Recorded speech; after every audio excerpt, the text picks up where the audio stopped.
All right, all right. Think we're good. Lower this here for a second. Hello, all you wonderful people. How are we doing? Welcome back to See Fresh at Gaming. My name's Chris, and I appreciate you guys stopping by.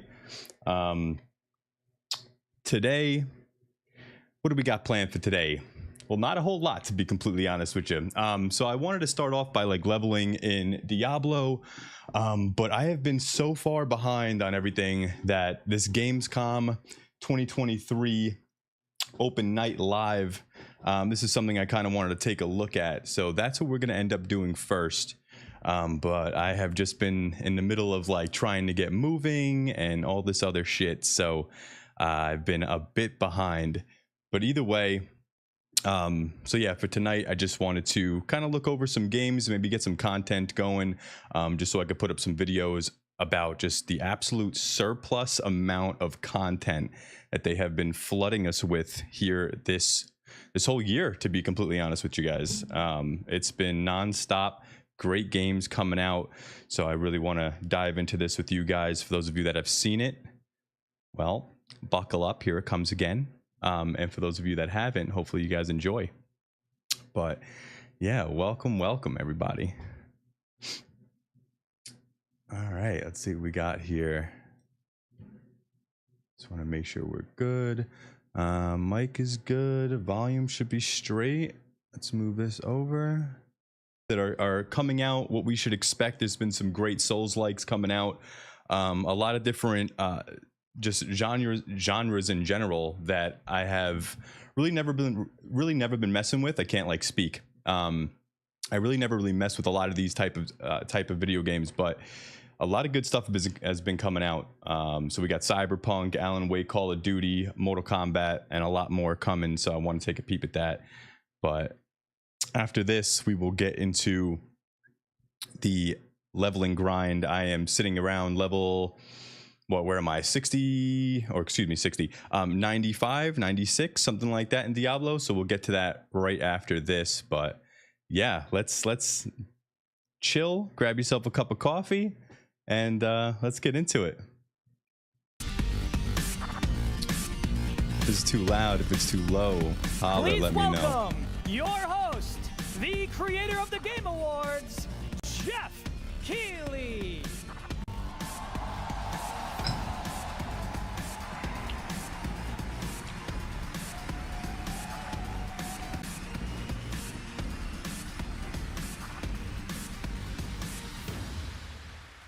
Hello, Germany, and hello, everyone watching live around the world. I am Jeff Keighley, and welcome to the world's biggest in-person video game event, Gamescom 2023. This right here. All right, I already got to fuck this up here. I'm gonna move this so I can at least peep this over here. Okay.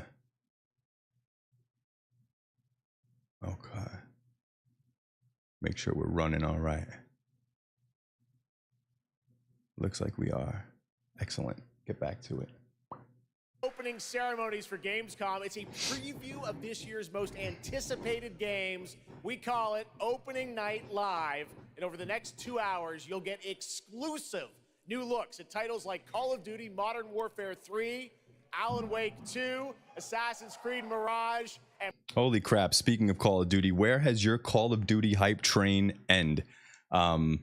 It has totally fell off for me personally. I used to be a big fan, and not so much anymore. Around Black Ops 3 to Modern Warfare, that stuff, Advanced Warfare, excuse me. So Black Ops 3, Advanced Warfare took off for me. I was a big fan, and now it's just been absolute shit. So let me know where it has kind of dropped off for you, if it has at all. And Mortal Kombat 1. But first, we're going to kick things off with the first new franchise in more than 2 decades from a legendary game studio. And to help us step into the vast world of Starfield, please join me in welcoming the composer of the game, Inan Zur, for a very special performance. Maestro.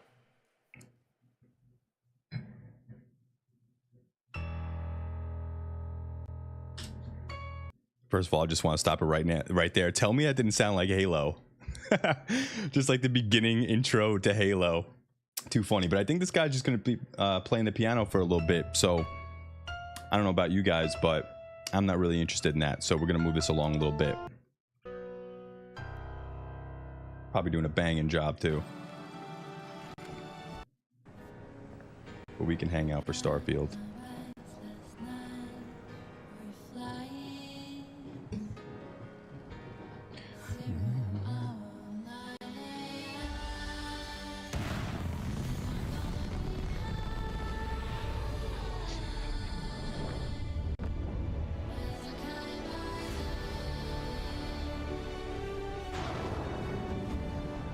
They need to show us some gameplay.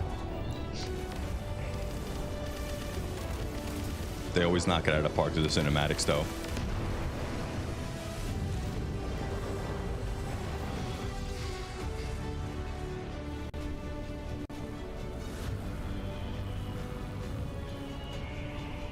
Was never really a big Starfield fan, but this looks absolutely banging.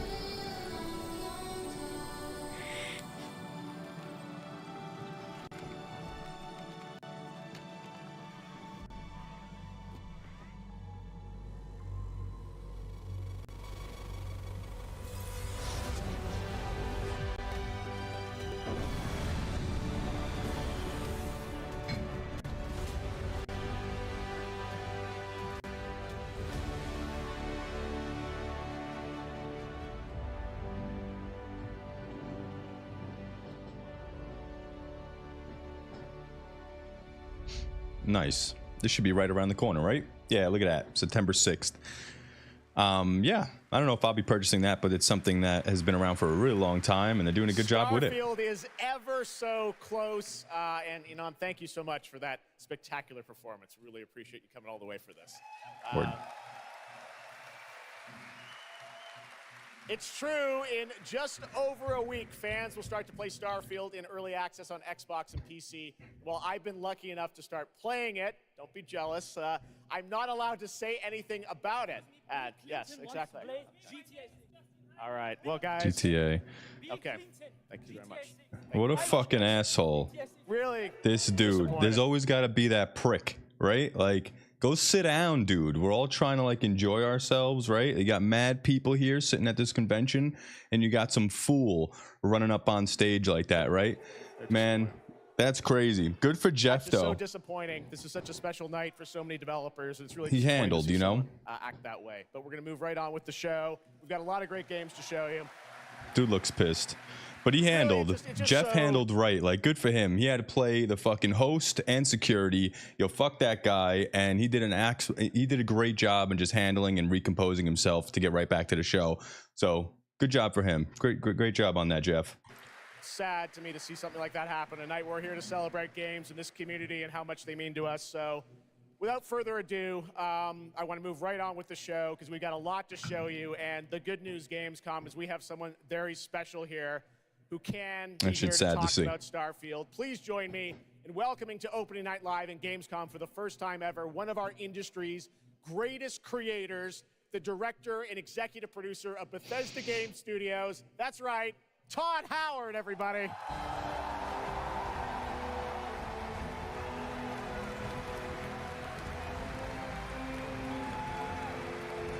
He's the man of the hour. What do we got here? Yeah, we'll hang out. We'll listen to what he has to say. Todd, thank you so much for coming all this way to Gamescom. We have a lot to talk about with Starfield, but first of all, is this true? This is your first ever time at Gamescom? This is my first Gamescom, and you were right. You said how great the crowd is here, and The game director of Starfield, huh? And just all the fans that come here for the biggest convention in gaming to celebrate games.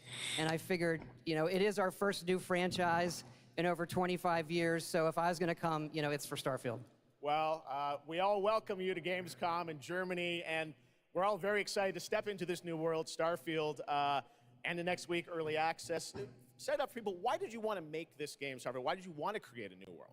You know, I think like a lot of gamers out there, we have dreamt of a game where we look to the skies and we can blast off into space and explore. We love to make games where we can explore these worlds. What up, We've Jess? done, like with the Elder Scrolls and the Fallout series, but we wanted to do something brand new where you could explore with complete freedom in the galaxy. It's a game we've always wanted to play that we think a lot of people wanted to play as well. It's kind of that dream game. Yeah, I wish I could talk about it, but it's quite an experience, and I know everyone here is very excited to jump in soon. You did bring some stuff to Gamescom to show to fans. I know there's a theater. Tell us, I know you've been, sharing a little bit about the game, but I know there's a lot you want people to discover when they play it. What did you bring here to Gamescom? Yeah, it's really cool. We've built a 300-person seat theater out as a miner, and you touch this artifact that affects you in some way. Where you see a bit into space-time, and then you get to create your own character. Our games are about creating and being whoever you want, and then you're off on adventure. Yes, let's talk a little bit about this adventure. I know, people have been wondering kind of what the main quest line is going to be after you create your character, which is something that I know. I saw even someone on See, I wasn't even expecting this to be a single-player game like that, to be honest, like a first-person shooter. I see a lot of things. I always think it's going to be like a sure that's real. A turn-based game. I don't know why I think that. You can literally create, whoever you want, and then enroll yourself into this adventure. And tell us about sort of how the adventure starts. What can we expect? Well, you jump off. You're joining Constellation, which are the last kind of group of space explorers, like NASA meets Indiana Jones, searching for these artifacts. But the story goes a lot of places. The game has a lot of surprises that we haven't talked about. I don't want to spoil them here, but really, really happy with how the story turned out and where it goes.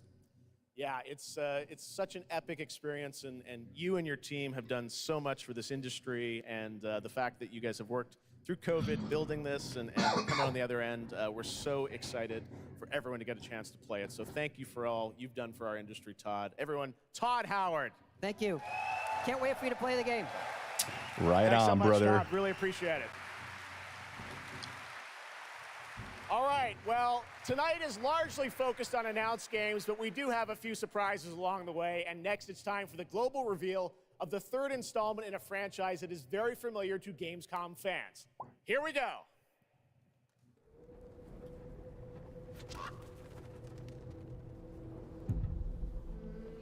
Bandai Namco. What is this? Little, yeah. This looks like Little Nightmares 3. Little Nightmares 3. This is supposedly, this reminds me a lot of, what's it called? What's that fucking game? Hit the wrong button. This reminds me a lot of It Takes Two. This is going to be a fantastic multiplayer. It's going to be scary as shit. It's just going to have like that type of aesthetic to it. But it's going to be something, it's going to be fully multiplayer, so you can play with your friends, family, significant other.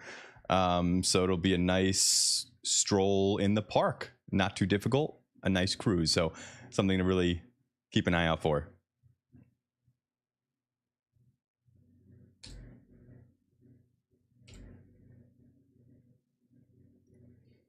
Oh my God, I gotta find my spot. I just misclicked the button. Trial and error, baby. Trial and error. We've seen that. Haven't talked about. Here we go. Here we go. Spoil them here, but really. It's time for the global reveal. Yeah. Here we go. Did you see that? It's time for the global reveal. My bad.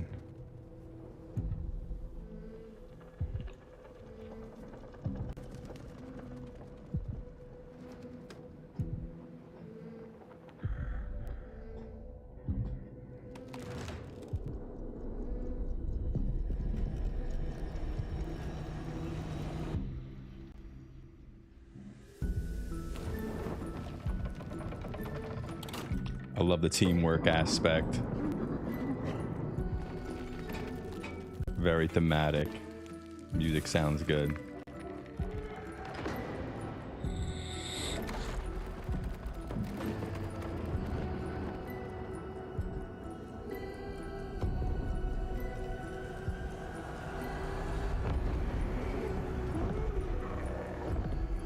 Yeah.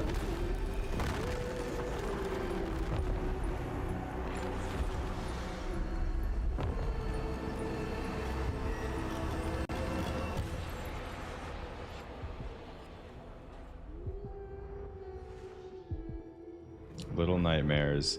You're just little people in a big world. And I love the scary aesthetic they put on top of this. So really cool. Definitely be on the lookout for this if you're looking for a supposedly dope multiplayer, something that is just like It Takes Two of Us. So if you like that, you're probably gonna like this.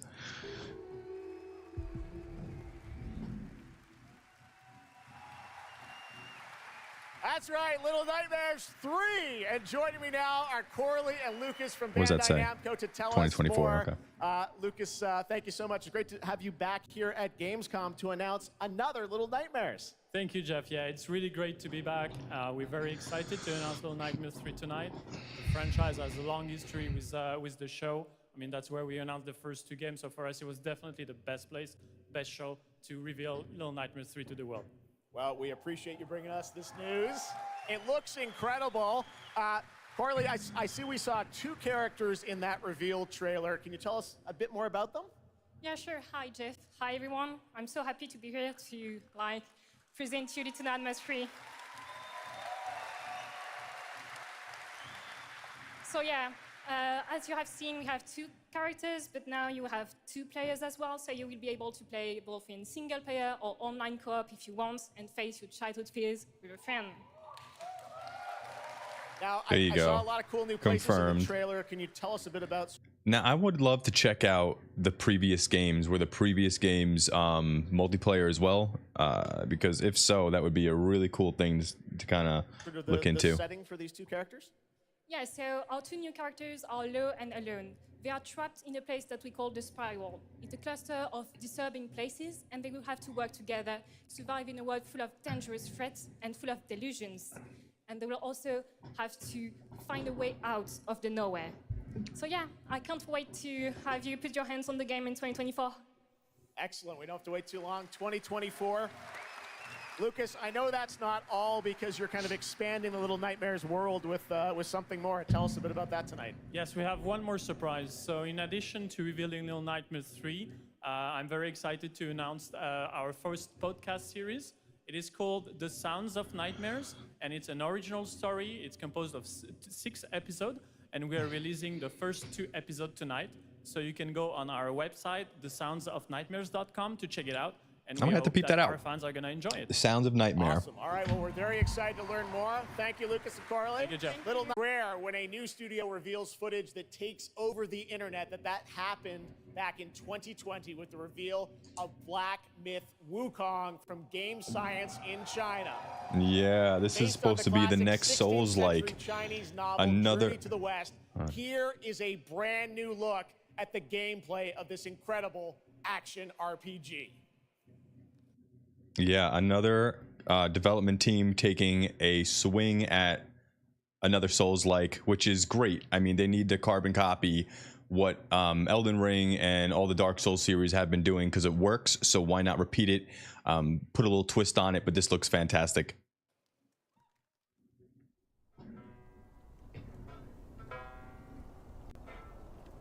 Seen trailers on this before.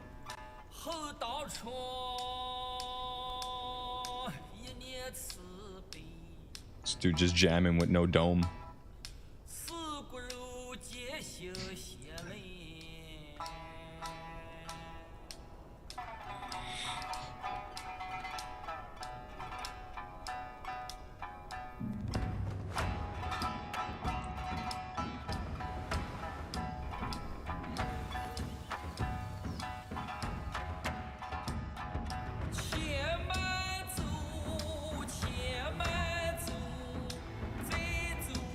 And to be honest, I didn't even know we were going to be playing as like this monkey boy looking thing. But you're not even supposed to be able to swap out weapons. I don't know if there's any upgrades for your specific staff, but you're going to be rolling with this one staff with the entirety of the game, just like Sekiro.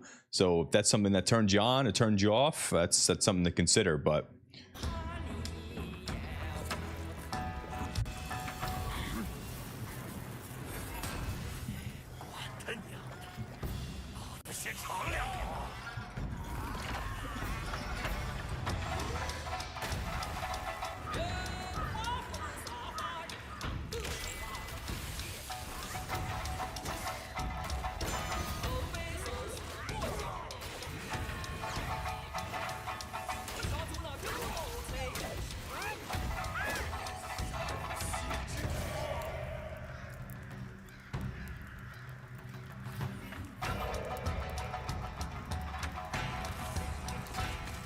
Yeah, the game looks great though.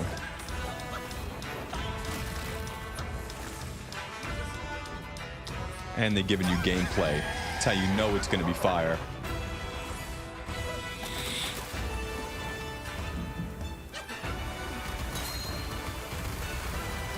Nice parry system.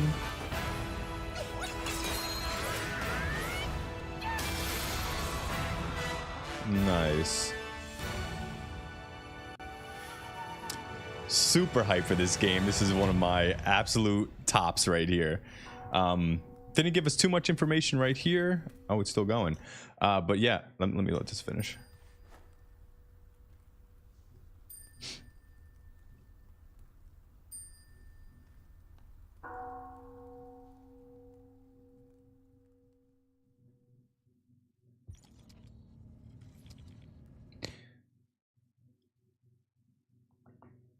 So if you guys are interested in that, I actually have a video more in depth with some bosses and a bit more gameplay if you're interested in that, but it's something to keep an eye out on.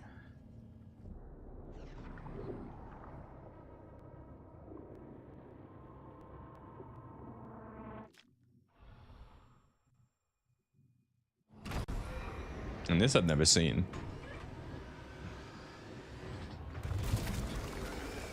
Ugh. This is some funky shit.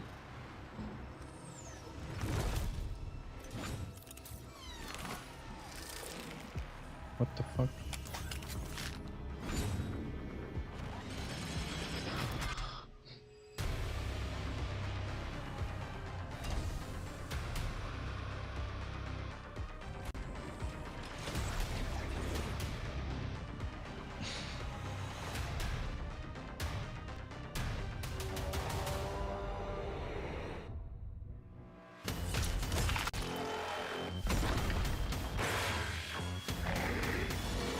Alright, I'll probably end up passing on this. Looks cool though for what it is. Killing floor.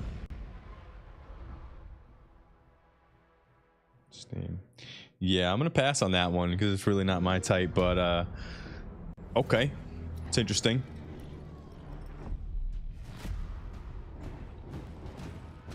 Oh, we got ourselves a nice little strategy game.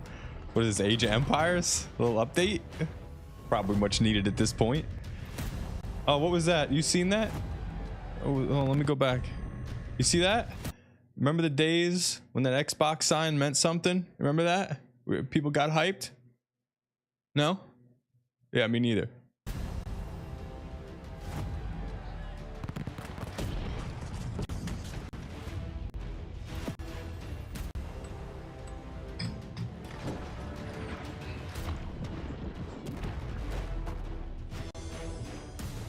My buddy would love this. Benny boy would be into this shit.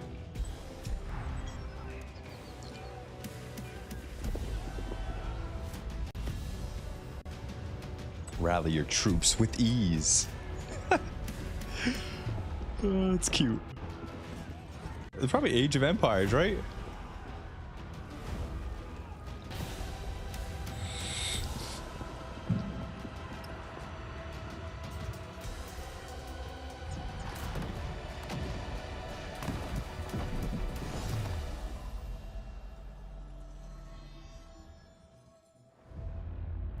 Yeah, look at that. Age of Empires.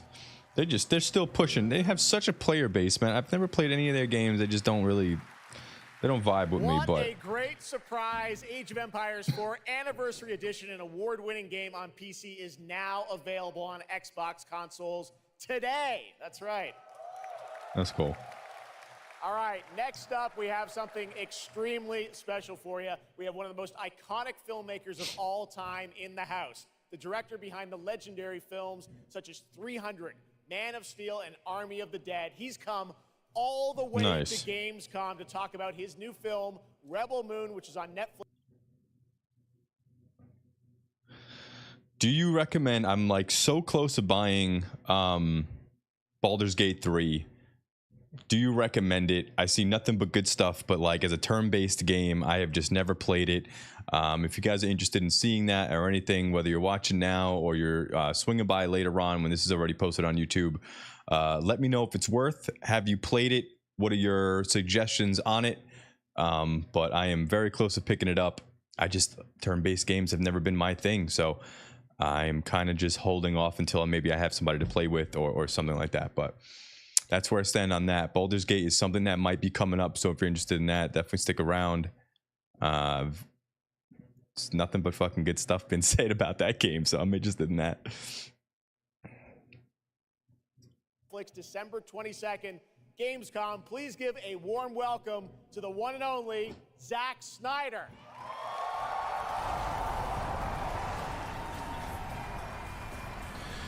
All right, this guy. Let me move this along here a little bit. I know you've been a gamer for your whole life. Yeah, I've been a gamer.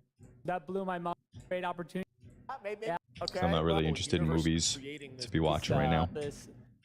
My awesome partners at Netflix were like, "Go do it." Movie because Yes, the movie. I'm not really interested. It's been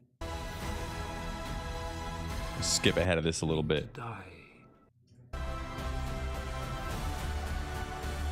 Rebel Moon, there you go. That's the movie that they're looking for. So go check that shit out if you're interested. We ain't staying for that over here.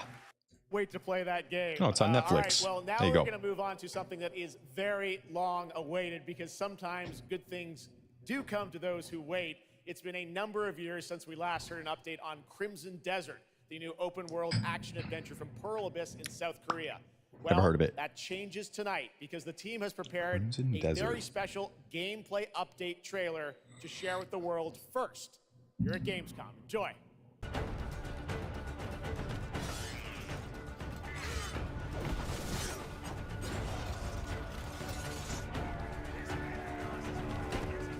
Just gives me like Assassin's Creed vibes right off the bat, which isn't always a great thing.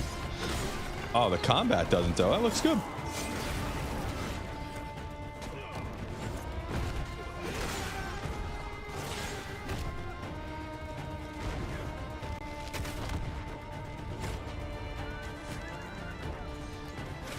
Okay.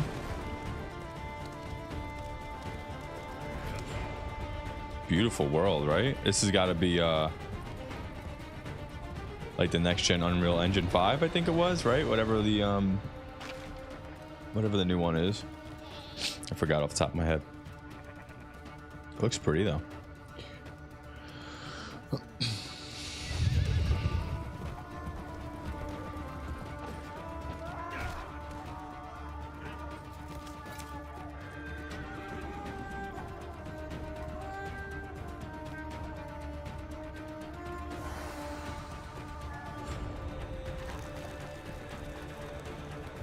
You do a little fishing.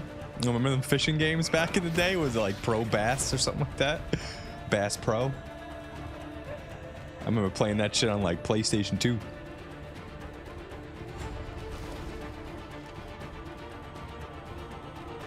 This looks good.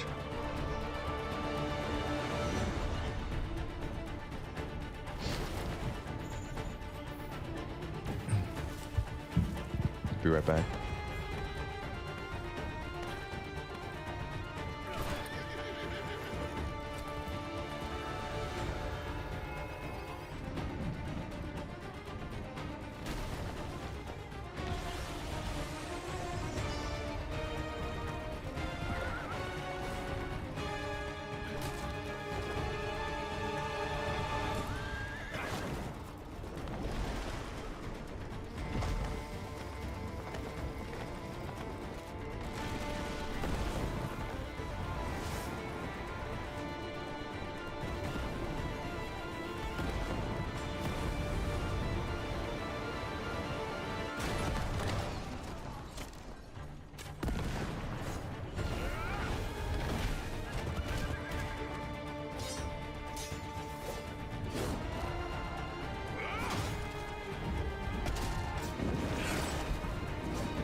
How was that? What'd you guys think? Oh, get the fuck out of here. What the hell? But what'd you guys think about that? I'm gonna have to go back and replay it, but from what I've seen, it looked pretty damn good. Nice open world game. It reminds me of Assassin's Creed. Hope not too much though. The combat was decent, but the open world aspect of it I really was enjoying. It looked absolutely beautiful. Payday, and I have my own special heist mission in Payday 3. And you know, I know a lot about heists in real life. All right? Look at this dude, It launches still pimping. September 21st. Here's a world premiere first look. Okay, so here's the deal.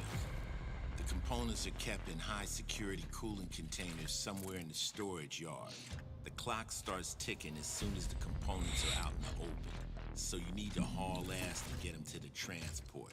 Take too long, and they'll start to degrade and lose value. Now, do what you need to do to get ready. I'll see you on the other side. What is this?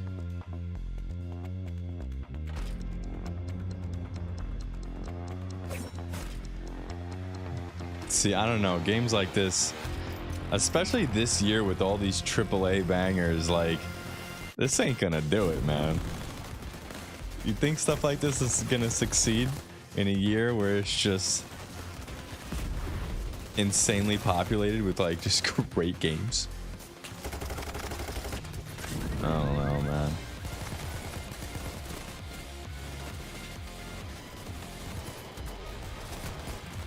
Like, what's the appeal here?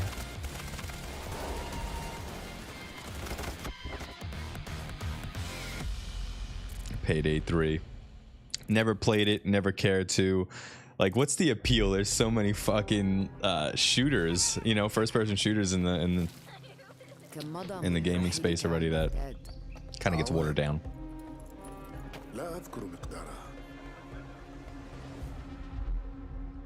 Oh, here it is, Ubisoft. Here it is. You already know. Here's the Assassin's Creed. قضيت الكثير من طفولتي في هذه الشوارع.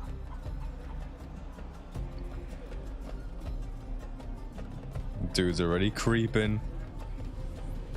Man, I love Assassin's Creed, but they just like wear me out, you know? By like halfway through the game, I'm like, all right, not even. Like I spend like a good 5 to 7 hours and I'm like, all right, this is getting tedious.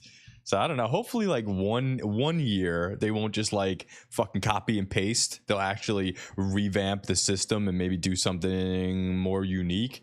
Because it's a great game. We don't have a lot of those spy, assassin kind of Splinter game, you know, Splinter Cell type of games. But hopefully they do something.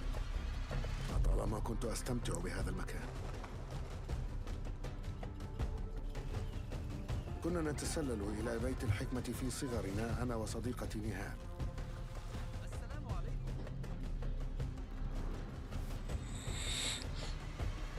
ذكريات جميلة صارت كريهة الآن. قلبي يتألم لما حدث لهم.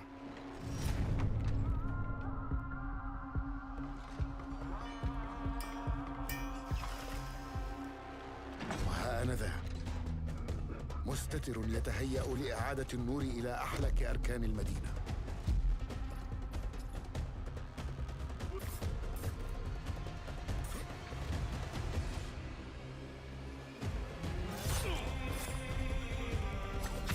إني أبعد نصلي عن الأبرياء وليس عن تنظيم القدماء.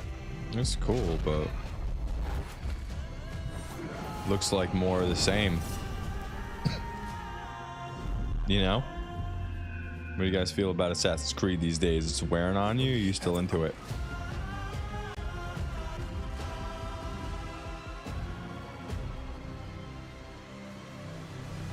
Was this Mirage? I think it was, right? Yeah. Assassin's Creed Mirage. October 5th. All right. All right. There you have it, Assassin's Creed Mirage, which marks a return to the Middle East for the series, offering an immersive and authentic experience featuring I just wish it was something voice different. acting, as you saw in that trailer. You can be transported to 9th century Baghdad when the game launches on October 5th. Big month in October for game releases. Now I would like to introduce you to our co-host tonight for ONL. Please welcome Jasmine. Hello, Jasmine. you, Jeff. Thanks for having me. And hello, everyone. I'm so excited to be with all the fans here at Gamescom this year. And I have the honor to be your guide for tonight for all those great things happening She's our guide. right here at Gamescom. And She's like, hell yeah. Let me hear it. Give me that shit. If you can't join us in Cologne this year, don't worry. You never have to miss any of the events this week. Just go to Gamescom now to discover what the world's gaming industry has in store for you. And if you're ready to vote for your favorite games, then visit now.gamescom.global and All right. the largest indie. Come all this We're gonna way move this from along a little bit. In 2D Gamescom studio. Come all this way from Japan to deliver something special to Gamescom. Yeah. What do we got, Harada? そうですね、普段最近はずっとバトルシステムの話ばっかりしてるので、今日は皆さんのために、全く新しいモードの情報を持ってきました。So up until now, we've been mostly showing off the battle mechanics and new gameplay, but today we have an all-new mode to show you today. はい、ですね、鉄拳はもちろん今回も、三島さんが描いた、鉄拳のですね、もう特に欧米では、失われてしまったアーケード体験の、Yeah, fighting game is not really my thing, so I'm not too interested.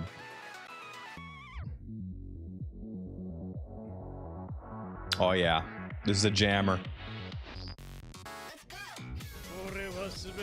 Yeah, I'm gonna push.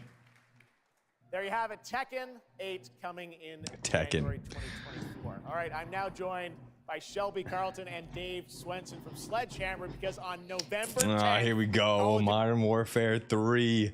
Man, make it good. Bring us back to the days, boys. Modern Warfare 3 arrives, and today you guys are going to be the first audience in the world to see some raw, real gameplay from the campaign. Dave, Warfare 3. Dave? Well, first of all, Jeff, it is awesome to be here. Modern Warfare 3 this year is the complete package. We're shipping 16 multiplayer maps, all from the original Modern Warfare 2. These maps have been modernized with new gameplay and features. We also have open world zombies. This is our largest zombies. Yeah. Remember how big that was? Remember how big zombies was back in the day? Absolutely insane. I think that shit had to fall off, right? Because like I said, let me know where your Call of Duty franchise kind of started falling off, because mine was Advanced Warfare all the way. After that game, man, what a bummer it has been. They just kind of, I don't know, I'm still sinking money into the new games, and it's just like, this is our largest zombies offering ever, and for the first time, it's set in the Modern Warfare universe. And of course, this year, we are bringing a huge innovation to the Call of Duty campaign. Going to factor into this. See him over there. Oh, cool. Tell us a bit about what is the storyline. What can we expect from the campaign? Yeah, so for the first time for Call of Duty this year, we're doing a direct sequel. You know, Modern Warfare 2, they asked a lot of interesting questions in their story, and Sledgehammer Games is so excited to work with Infinity Ward on the campaign to answer some of those questions and to bring you Modern Warfare 3. And one of those answers, he's standing right behind you. Yeah. He is Makarov. He is our infamous antagonist. He is cold, he is calculated, and he's trying to bring the world to the brink of war, but not if Task Force 141 has anything to say about it. So we are just so excited to get this campaign into the players' hands. All right, and their campaign has always been stellar. So campaign level. But first, it's not really what I'm worried Dave, about. I want to talk about something new you're doing, open combat missions. What are those? So Call of Duty is known for epic cinematic stories, as Shelby talked about.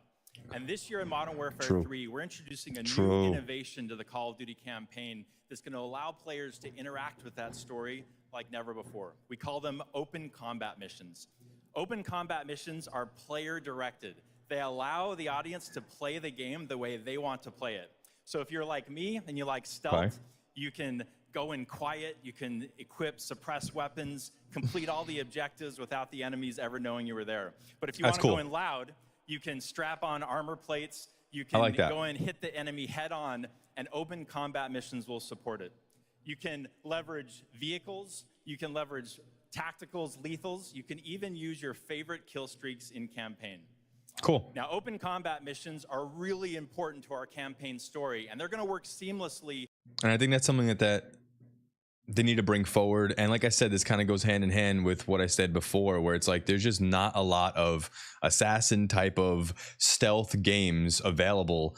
And for a Call of Duty game, they always had this storyline just like just pretty much cookie cutter, right? Like you just always follow their story as intended. And I think it's a really good move that they're allowing us to be able to branch out to the point where you're able to do your own thing, be stealth if you want to or not. And that's something that is fantastic. So good. That's a nice difference that we need. With those epic cinematic missions that Call of Duty fans know and love. And tonight we want to show you an exclusive first look at one of these epic cinematic missions. Okay, set it up for us, Shelby. What are we going to see? This is the start of the game almost, right? Yeah, so this is a sneak peek of the very first level of Modern Warfare 3. This is called Operation 627. All right, check it out. Here you go. Call of Duty at Gamescom first. Thanks, guys. Cool.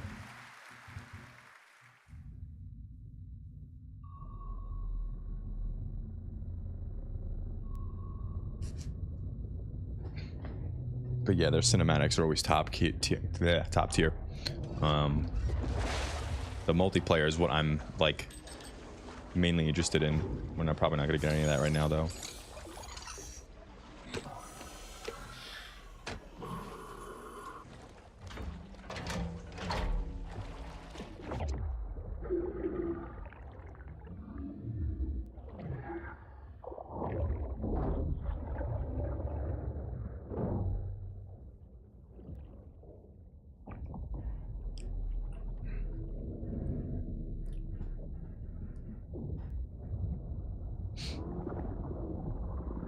Alpha team clear.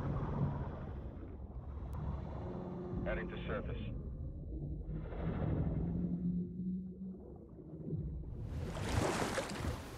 Hopefully they don't hit us with, this is the most realistic fish. Remember it was like years ago.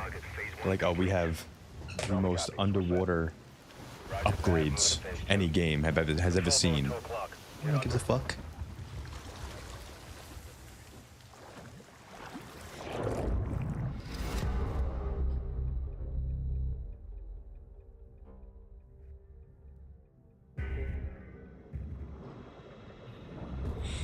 Stay tight. Roger, no movement.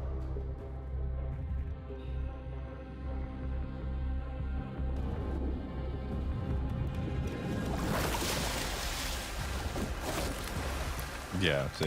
It looks badass. Storyline's always great.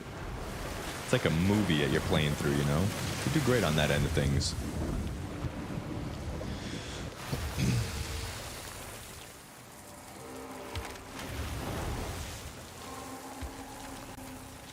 Hooks up.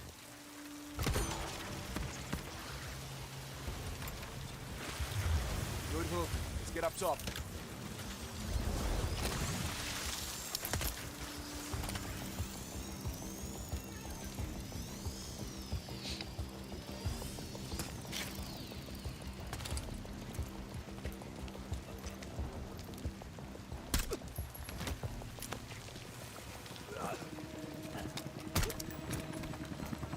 All teams, Alpha's in. How copy? Solid. Relay went clear. Moving to Mark DZ. Stand by. UI is nice and minimal, right? Everything in the bottom right hand corner. This is cool.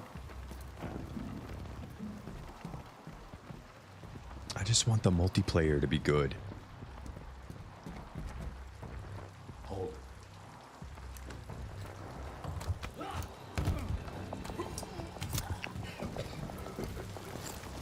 Drop it. DZ clear. Nice. To the left. Alpha to Bravo 1. Marking with IR. Confirm visual. Visual. Bravo inbound.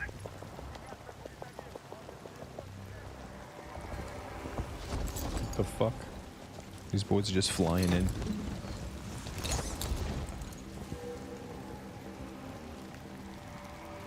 All teams. Bravo's on deck. Pushing up. Alpha to Charlie. Set. Affirmative. All teams green to go in phase 2. Check.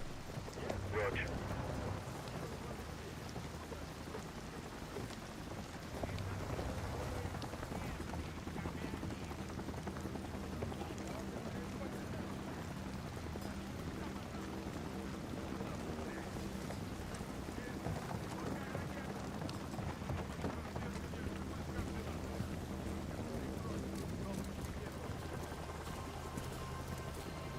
Moving interior.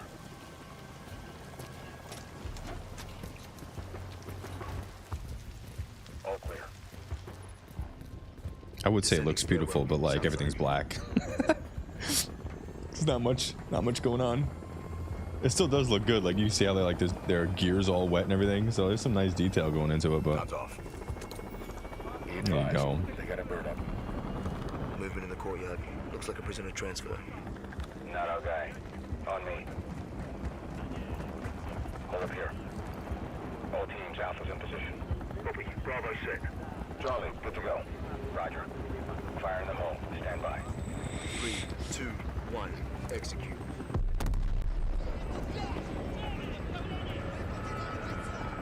They're taking the bait. Light them up.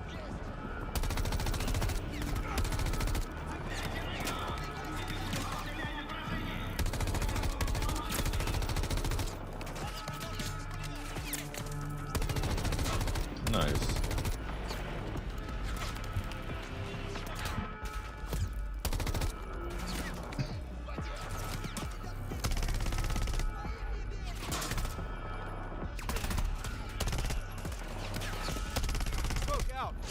And swap into the subby.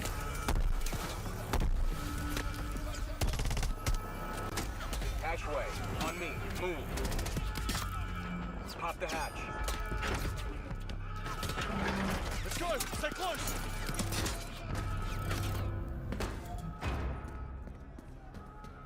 Bravo. Alpha's in the tunnels. What's your status? Nice. Outside the control room. Waiting on you. Yeah, they never fail when it comes to this stuff. It's just like a playing through a straight movie.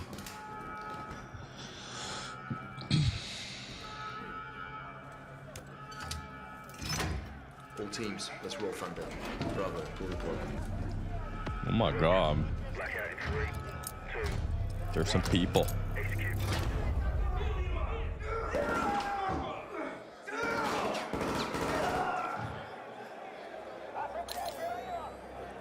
All teams, Bravo's got the keys.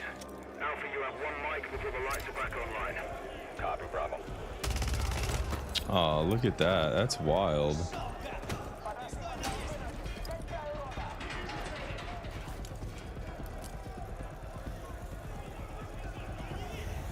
Kick off the riot. Roger. Opening blocks 1 through 4.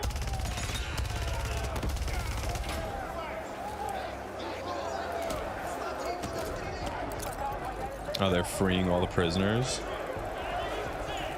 That's what we're doing here.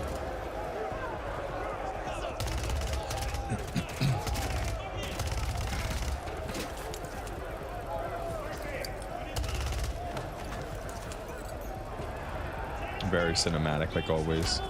So good. Alpha 1 to Bravo 1. Open 55C. Check.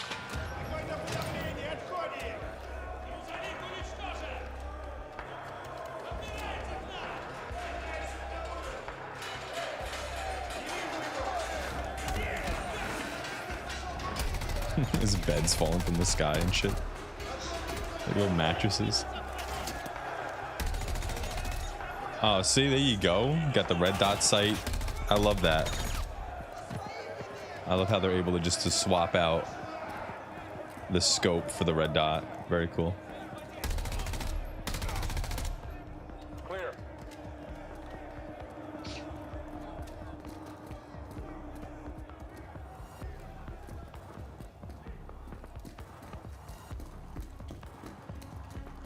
Alpha moving on sub-level. Let's get our guy.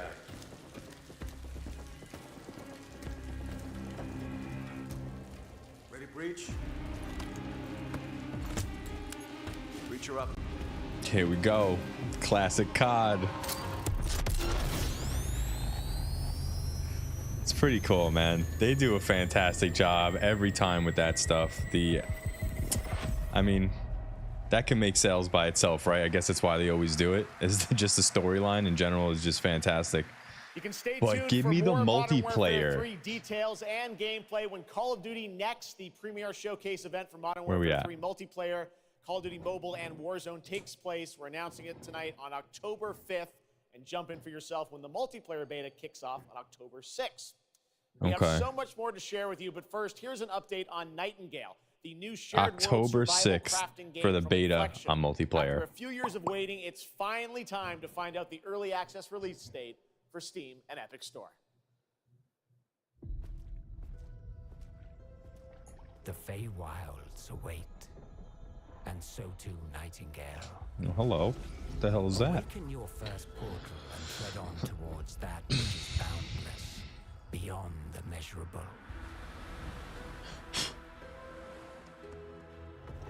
Sequestered, struck by woe and lacking supplies. The hell is this? The question becomes, wilt thou be a survivor? Wilt thou be a survivor?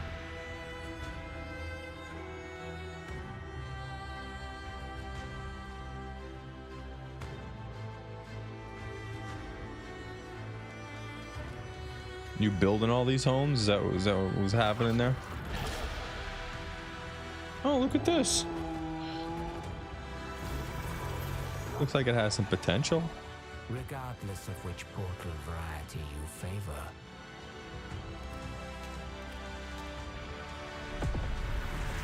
Realm cards will be necessary. Let me see some gameplay, Chief. Let me see it. There's a little piece of it.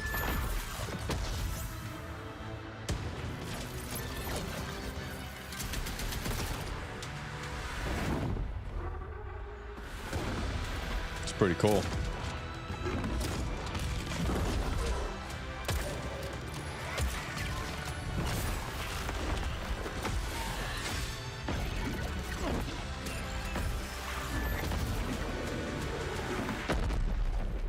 Okay. Can fly. Let my words steer your steps. Nightingale. February. All right, 2024, February. This is something to keep an eye on. Nightingale, huh? That's interesting. They had some really cool player models in there. It didn't look bad at all.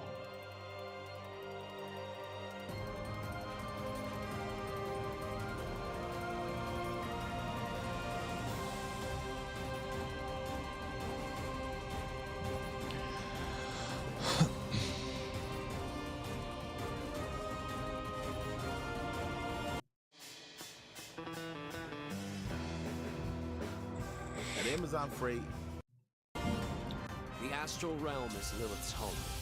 One way back is to restore the forbidden primal. She will utilize the power of the four primals and attempt to cast open the gates once more. All right, something like this is too much for me. I'm not really. Created by astrals. Their powers are capable. I was never really the anime type of gamer. All right, this I've seen. So what was that? Grand Blue Fantasy. Cool. This next one coming up, I'm interested in though. Seen a lot of gameplay on footage on this. Gina Torres here. I play General Kirkin in Immortals of Avium. She is Jack's mentor. She is tough, and she is got today. Okay.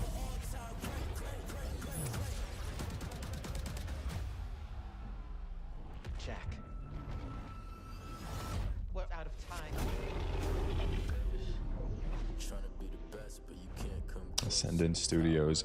I've heard of a lot of mixed opinions about the storyline in this game. So if you're looking for a single player storyline that you could sink your teeth into, it's more or less like what's it called? Like Guardians of the Galaxy, how they kind of make those type of jokes and everything like that, just try to make light of a serious situation.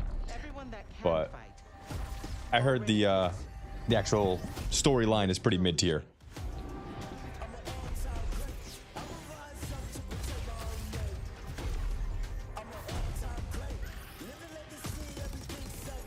combat looks pretty good though.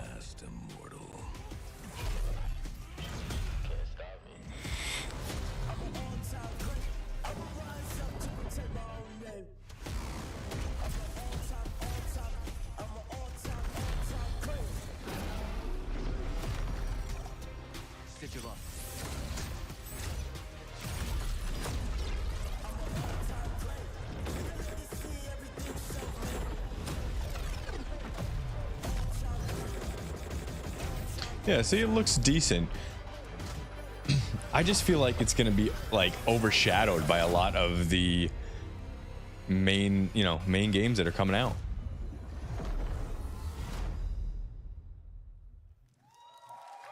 But that's out now, so pretty cool. That was Immortals of Avium, which is out today. And next up, we're going to step into the world of the Hoyoverse. And I am here with The Jen Lee, Hoyoverse. the producer of Zenless Zone Zero. Jen, you welcome All right, to we're gonna GamesCom. skip by this. Today.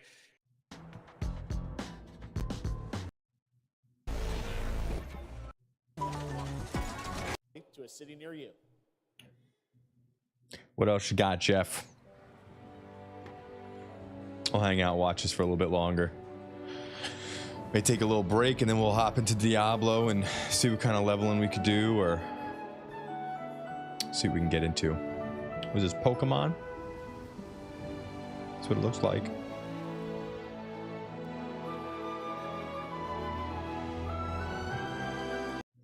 Of the Fallen releases an RPG adventure where he plays a Dark Crusader who can access a parallel dimension. Here we go. Here is a first look. Lords of the Fallen. Ooh, this is key. This is something right here that I am dying to see and dying to play. Give me a release date on this sucker.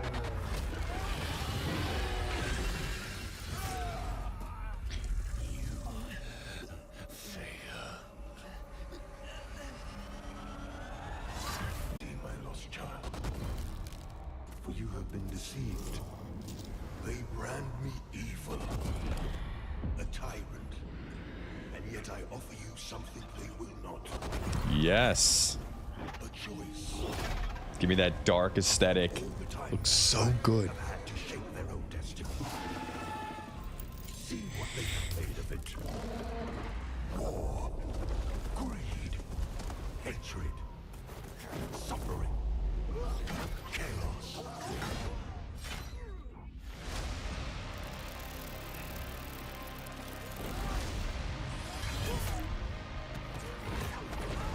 Now you will know darkness, brother. We're definitely scooping this thing up when it comes out.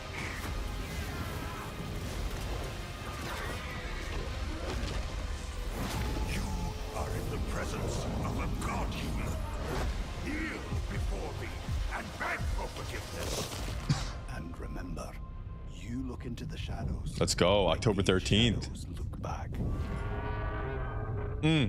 See, it's shit like this that I think that other game's gonna be overshadowed like nobody's business. That's gonna be great.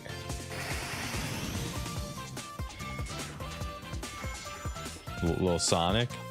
So this is supposed to be like the first 2D and 3D mixed Sonic game. Great. That's really cute. It's amazing. So any of the Sonic fanboys, Sonic superstars. There you go. There will be full 4-player co-op gameplay in Sonic Superstars. Nice. And that is not all the Sonic news we have for you tonight at Opening Night Live, because we also have a special update for you on Sonic Frontiers. Sonic Frontiers, huh? If it's not a 2D platformer, I'd probably be more interested in it. Like they had one on the Wii back in the day that I was jamming to. It was all right, but they fell off for me a little bit there.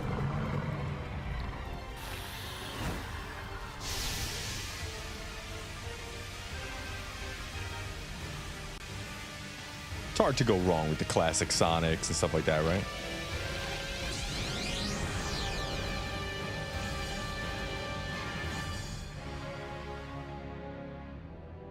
Y'all seen the movies? It's pretty good.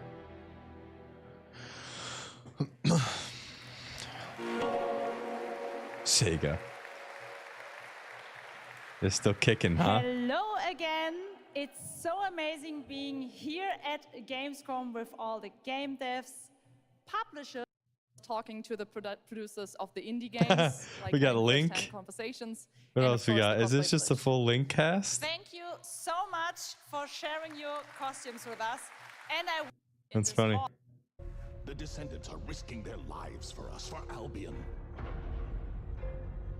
Rise, my warriors. Give your lives. The Descendants. It's the Ironheart. This could wipe out all of the Vulgus, right? That's so cool. Countless descendants have shed blood to protect the sanctity of this great place.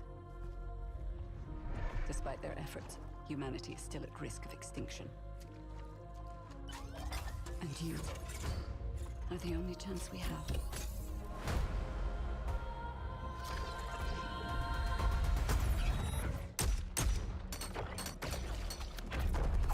This is unique.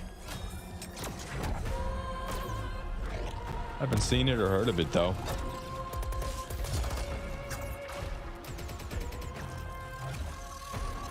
Anybody have any good takes on Descendants?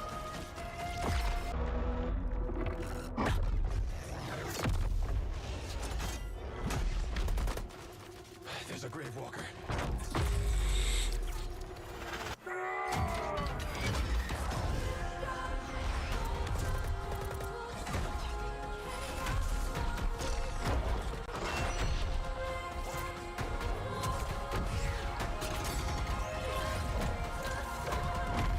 Okay.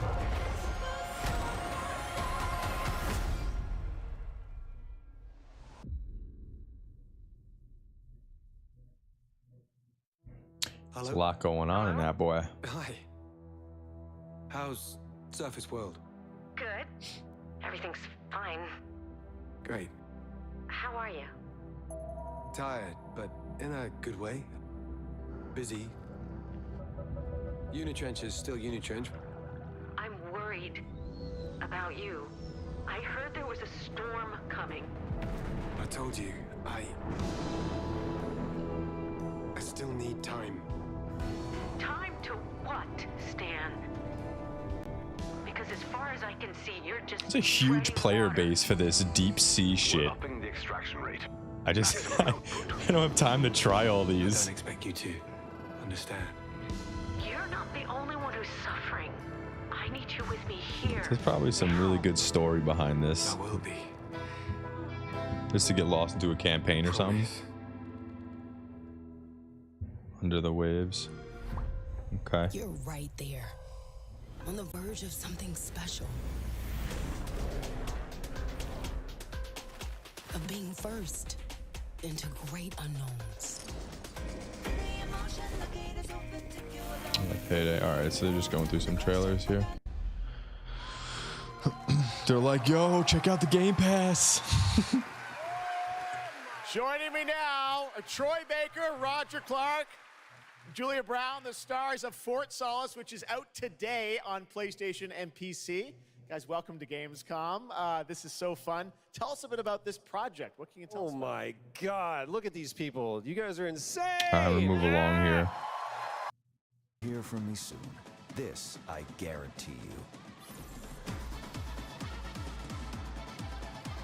The Cyberpunk update.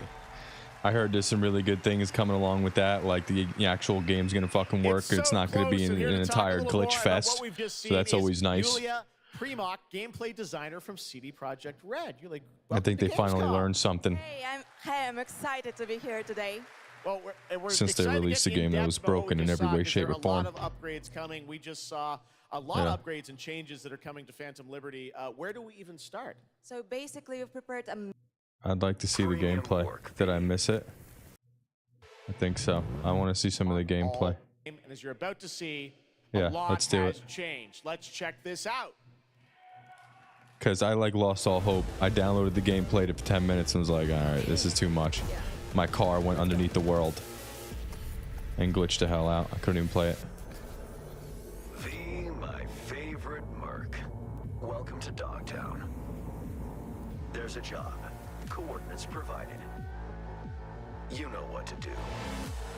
Get your ammo, assault rifles, tactical gear.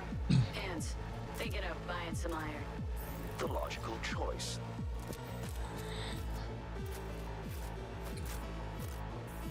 Damn, clean view. Home stretch. Getting a ripper to overclock your chrome before the fight. Okay, I'm ready. Get this show on the road.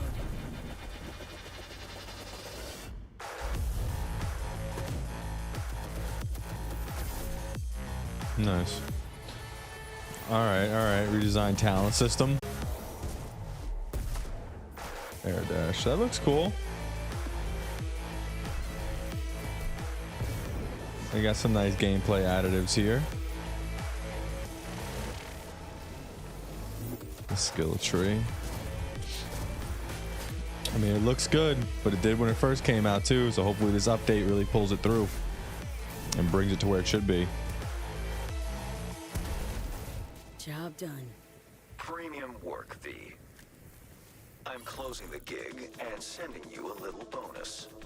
Something that will spirit you home safely. Someone dispatched a hunter. Good luck. Fuck incoming! Fire till she drops! Got a net runner cinch here! Need backup right now!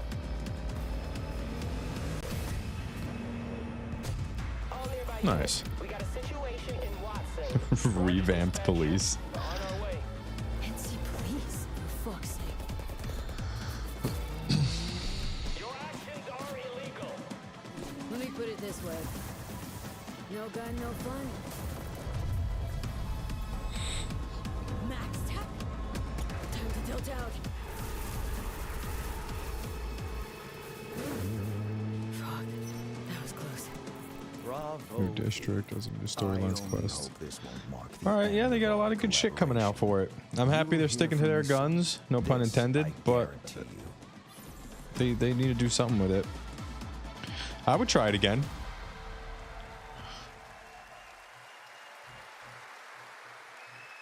It's so close, and here to talk a little more about what we've just seen is Yulia Primok, gameplay designer from CD Projekt Red. Yulia, welcome to Gamescom.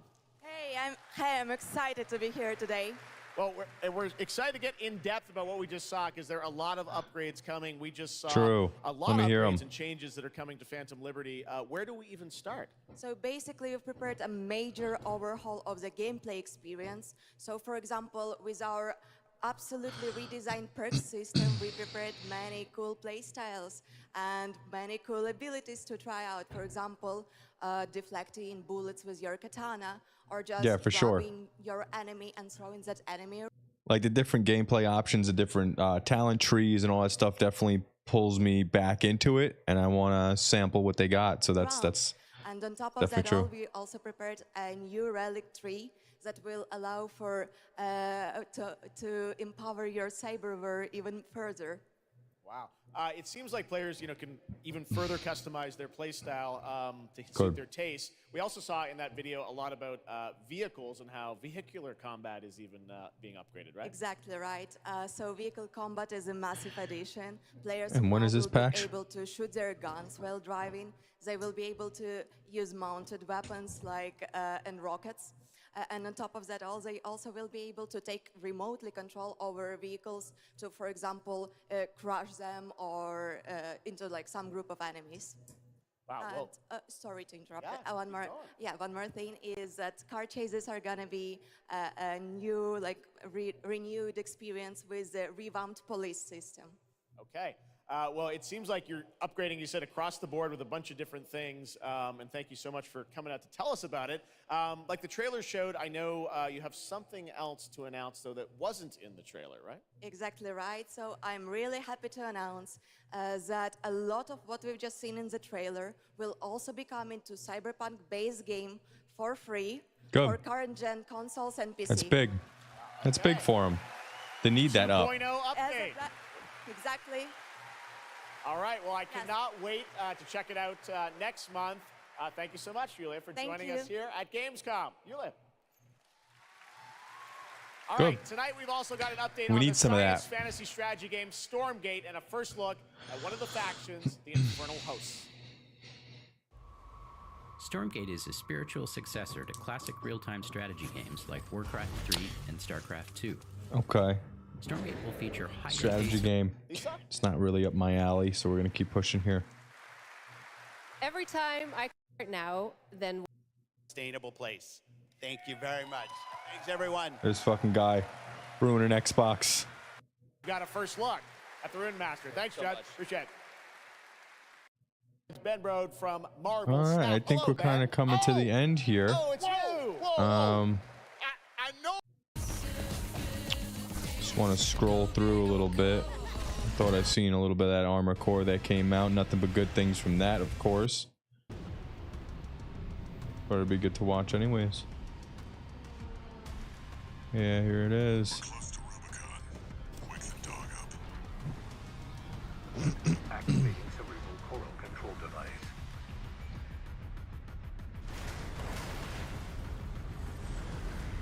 Augmented human C4621 has awakened. And my buddy was playing this, and he did. He said it was really good. As it should be. I mean, From Software is pulling through every time. What a great company.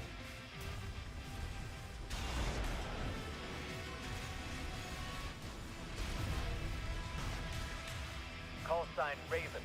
Priority subject for termination. High on the list.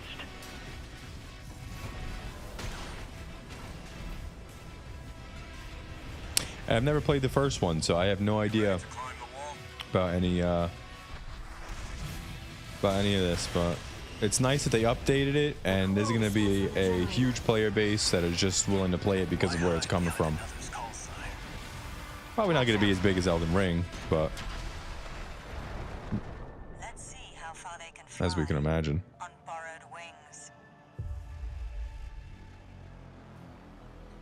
Nice. Yeah, people are probably jamming that. I'd like to see the Steam. How many people are playing that on Steam right now? Memories form like scars. On Mortal Kombat. What else we got?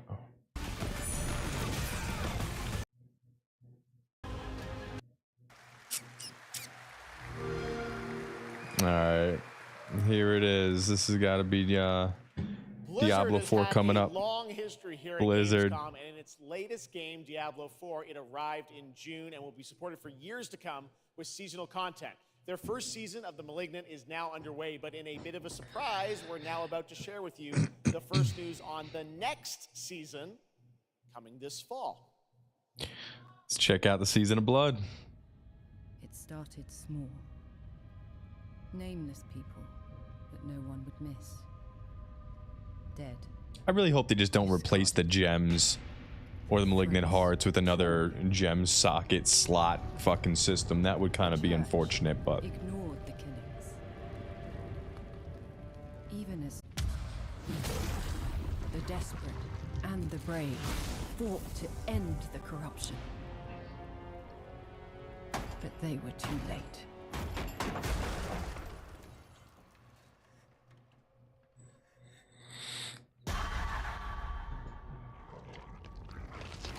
Changed them. damn, that little kid's nasty. Killed them. I have fought this plague a long time.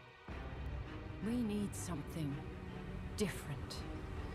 A survivor with all of their strengths and none of our weaknesses. It's a creepy fucking kid. Someone unexpected. This fucking fly. They ain't gonna kill the kid, right? Blizzard's too much of a pussy. Oh yeah, see, they ain't gonna show it. Hunt them. Kill them. In the realm of darkness, we are the beacon of light. Let our stakes pierce through the hearts of the damned. For tonight, we hunt. Good. More end game. Send that shit because we need it. There's really nothing going on in the end game. I feel like that's a major flaw of Diablo. Actress and producer Gemma Chan, who is voicing the role of vampire hunter Eris in the Season of the Blood, and the general manager of the Diablo franchise at Blizzard, Rod Ferguson. Welcome to Gamescom. Hi, everyone. Gemma, this is so exciting to have you here. Welcome to the video game world. I know this is your first video game, right? It is. Thank you for having me. It is my first video game. I have always appreciated the power of storytelling in all its different forms. And in some ways, video games are very much like interactive cinema now. So I was so excited to play this character. And yeah, thank you for inviting me into the world of Sanctuary. You did an excellent job. I can't wait for people to hear you. Yeah, this is exciting. You know, season 2, which will be coming, as you said, in October. What can you tell us about the character that you're playing, Eris?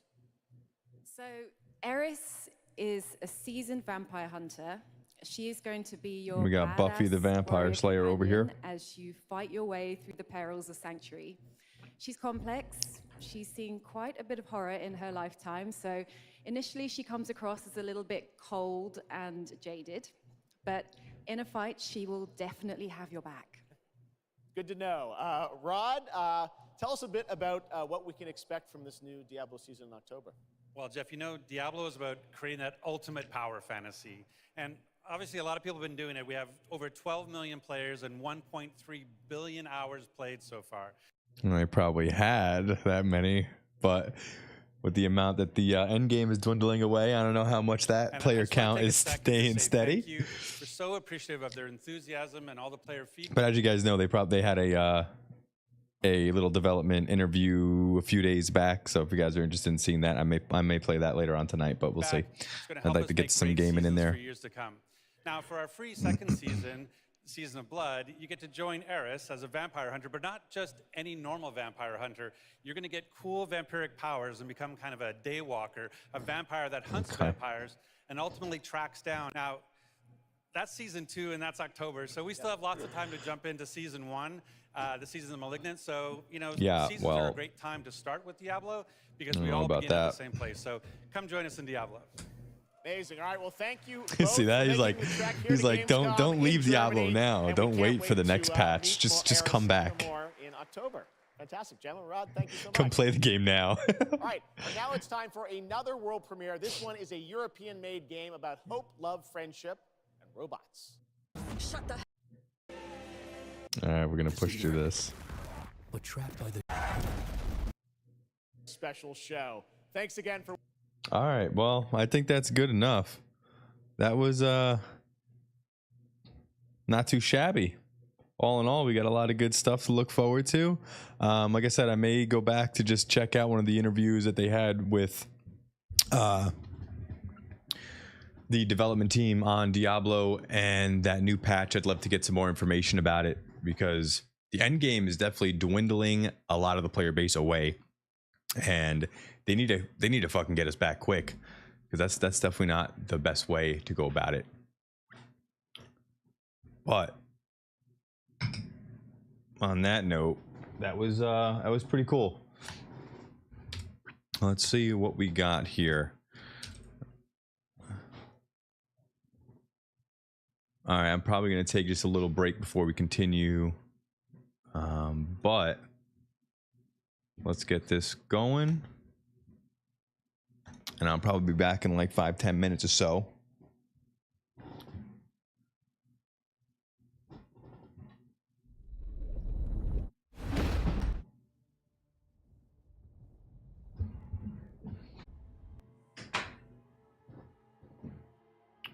Cool. We'll get this going. But yeah, I am going to take a 5-minute break. And I will see you guys in a little bit. We just got to grab a bite to eat. And then we can start leveling this character. But yeah, Season of Malignant. Love it. But I'll be back here in a minute.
Sorry about that.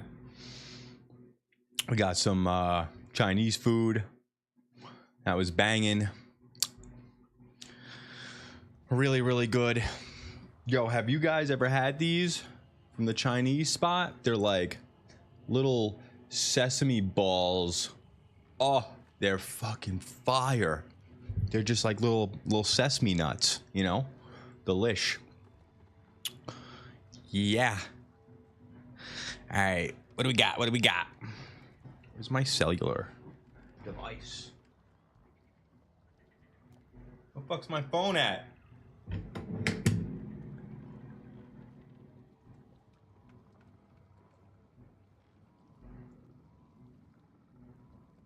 What the hell? I don't know. I lost my phone, ladies. I feel like I got something stuck in my tooth. Probably from the sesame ball.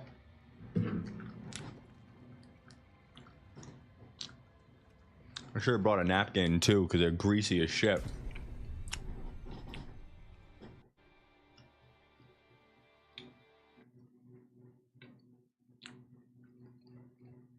All right. Let me lower this a little bit.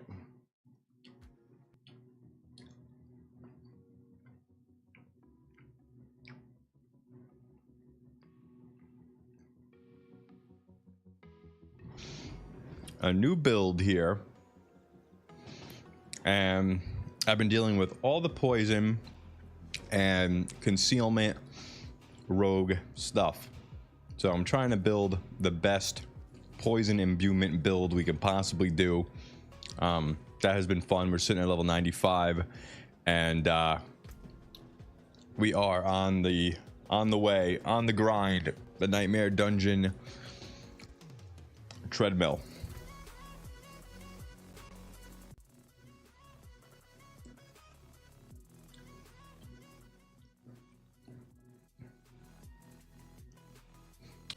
I can't believe I lost my phone, people. Hey, is there a phone out here?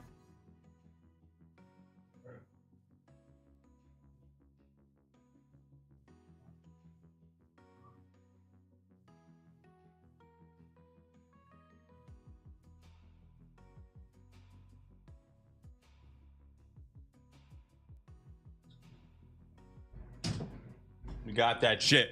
Let's go.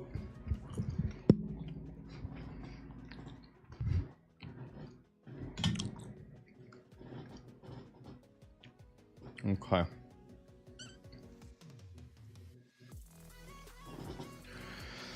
So, we have a point available.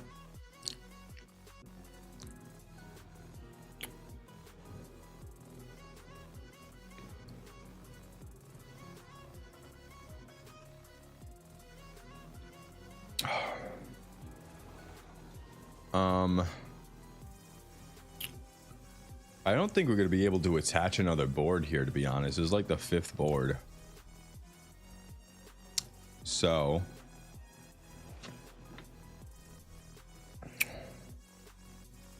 what are we looking for? Strength nodes? I mean, we have another one here. We could just pop that in there. I do need to make some adjustments to this board, but we ain't going to do that tonight. We'll probably end up doing that tomorrow. So, all right. Let's get rid of some of this crap and let's go check if we have what kind of keys we got. We got a 46 Betrayer's Row. Oh, fucking sucks. Actually, let me make sure these are coming through the right speakers. I think that would help.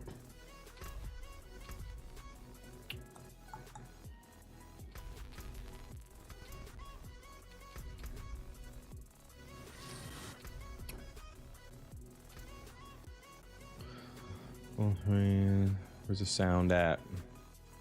Here we go.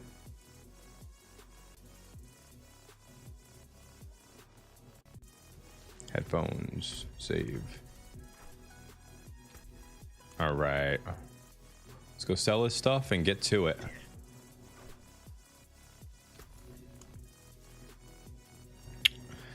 All right, so helm, we don't need none of this shit. Ooh, 813. It's a nice piece. Damage is stunned. Critical strike. Crowd control. Traps. Not bad. What do we got?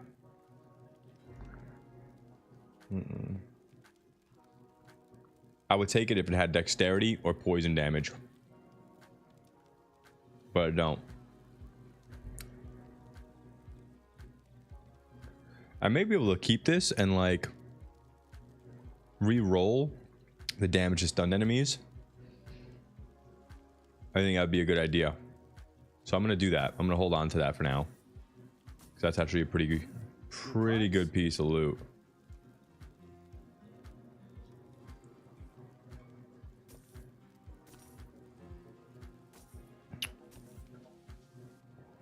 $596 flurry. I got like a piece of food stuck in my tooth. Feels great. Figure I'll let you know.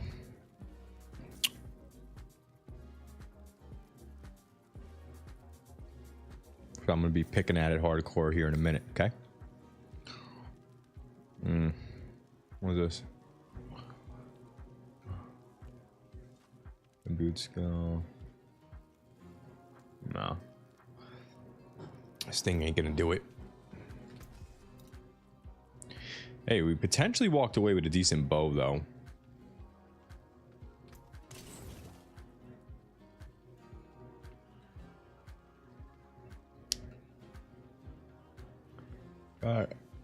God damn.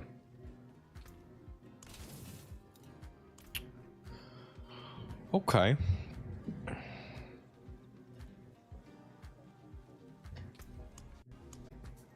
But yeah, I'm really debating on grabbing Baldur's Gate. I'm trying to get my sister to play, and it would be a great multiplayer experience there.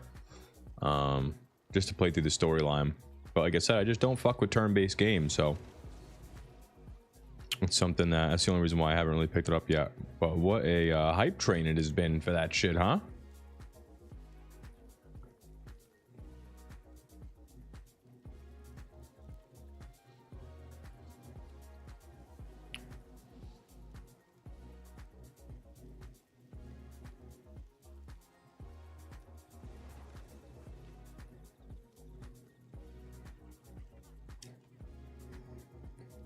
I hate to do this. I thought I'd be able to get it, but toothpick.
God damn.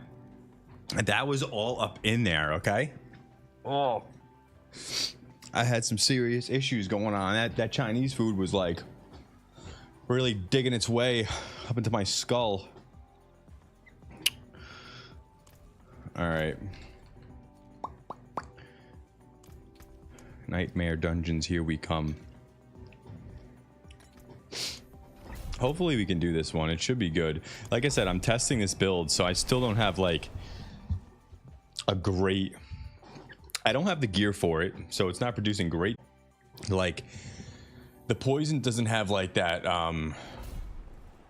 that burst that like the shadow does, but what I did was I put like concealment on so that this way it like produces a decoy. Everything gets sucked into the decoy, and then like all the poison pools and shit like that can kind of, they're just sitting there, you know what I mean? So it's kind of working out, but I feel like I can go a little bit further with this build. But I just wanted to go all poison, so we're rocking the poison imbuement, poison trap, concealment, dash, of course, because we need that. Puncture, twisting blade.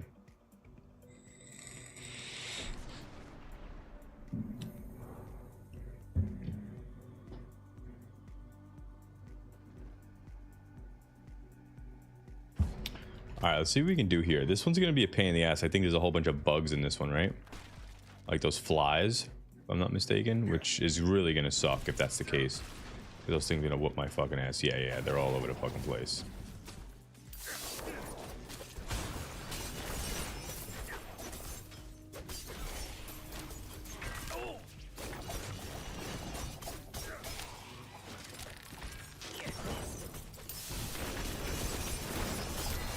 Yeah, I feel like that is going to be a huge part of this build. And I keep trying to shadow step, but I'm using my invisibility, so I need to get used to it anyways. I should probably run something smaller, but... Oh, yeah, they just do so much damn.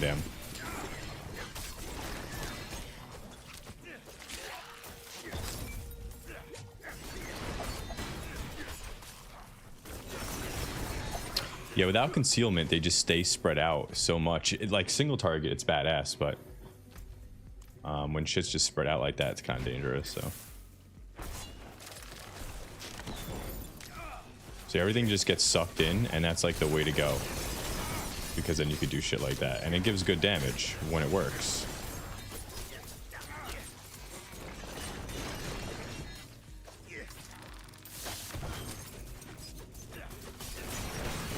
See, like single target, it definitely melts people. So it's good to know for like bosses and stuff. It's going to be ahead of the game, but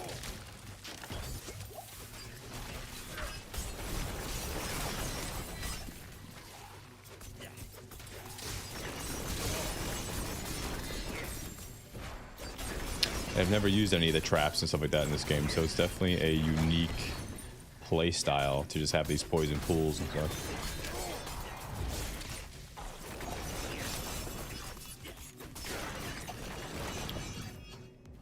I'd like to turn this up.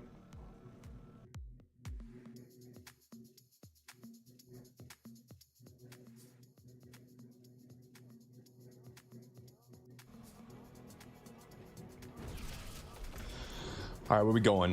Let's bust out this way first. Ooh, that hurt.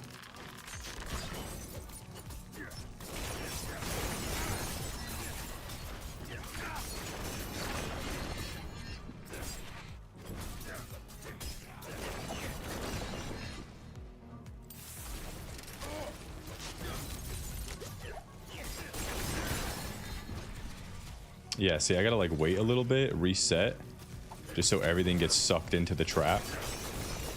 And you're golden once they're in that pool. Before that, though, you're a bit in trouble.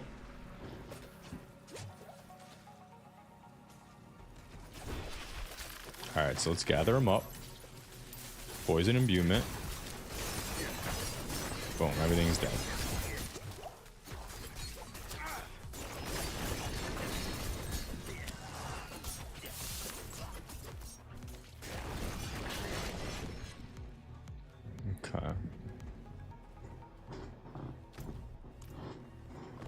But yeah, it's slow right now. It's definitely slow moving. That's why I feel like we can definitely improve the build. I just I want to start to get the main rotation down, which is honestly just dropping this trap and waiting for him to kind of walk towards it.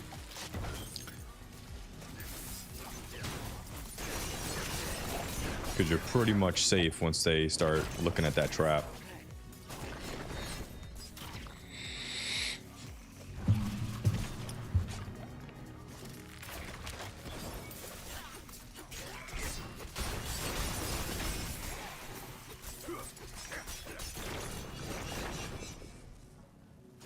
Here we go again. These things are so fucking dangerous. Oh, they hurt.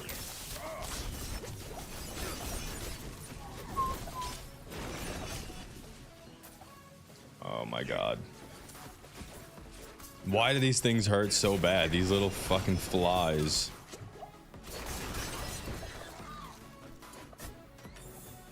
Come on, give me some health potions. Alright, good deal.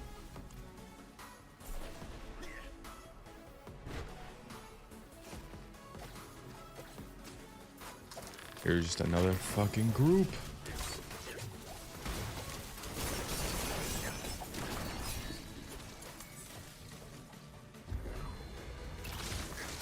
Uh-oh.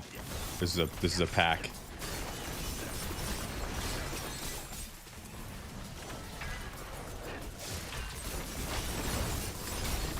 Big damn, big damn.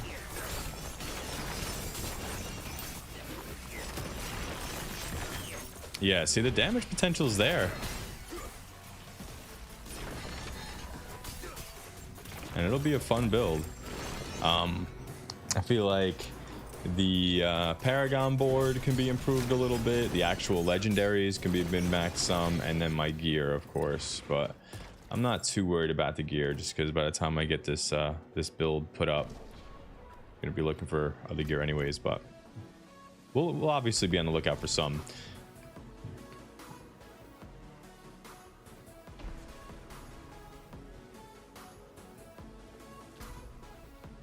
All right, so what do we need over here? What is this? Oh, bloodstone.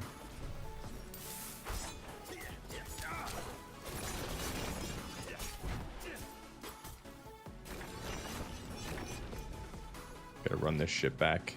Run it back. Really looking forward to like the new bosses that are gonna be coming in the Ooh, almost fell over there. That was close.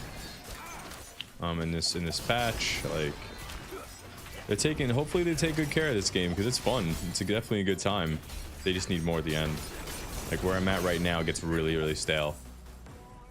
Right, like that 1 to 70 or 1 to like 60 is fucking fire.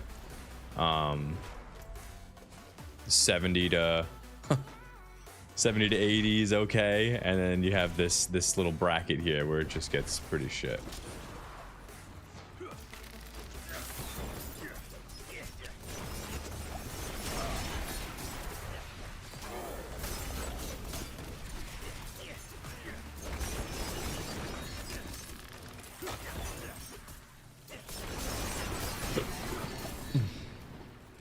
Damn, that Chinese food was good.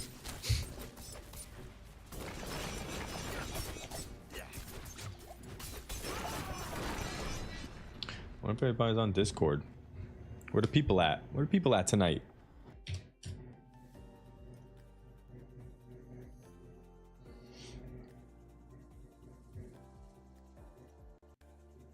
Let's see. Does this push us all? Yeah, we're good. All right. Put this up over here.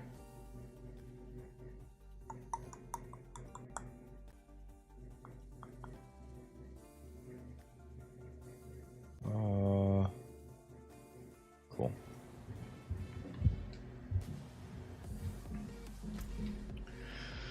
All right, we're missing one bloodstone. Let's go grab it and keep pushing.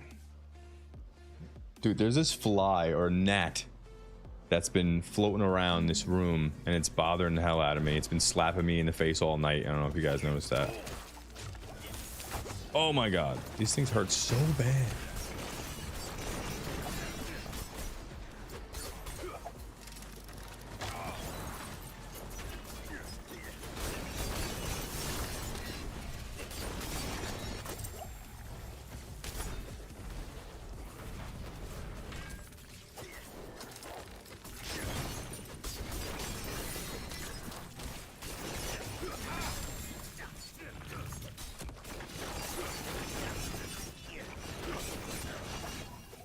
Yeah, I feel like like I'm destroying the rest of these packs, and I would be able to go so much quicker if it wasn't for these fucking little insects. They suck. They're like the strongest thing in the game. All right, so we got our thing. Let's go deliver it.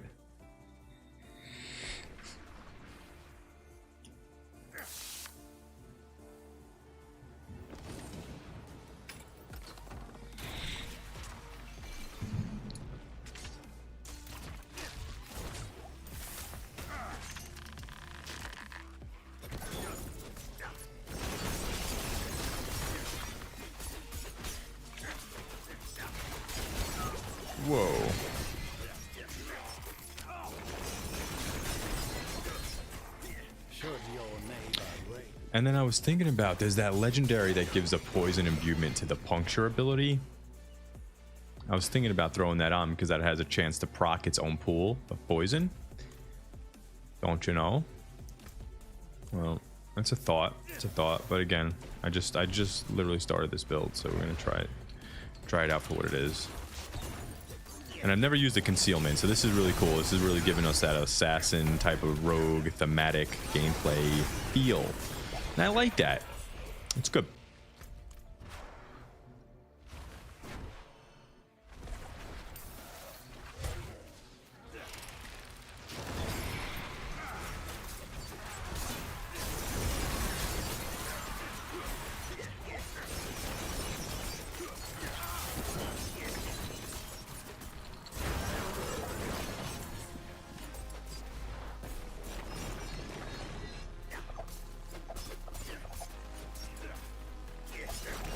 I think you guys got sound on the game, right?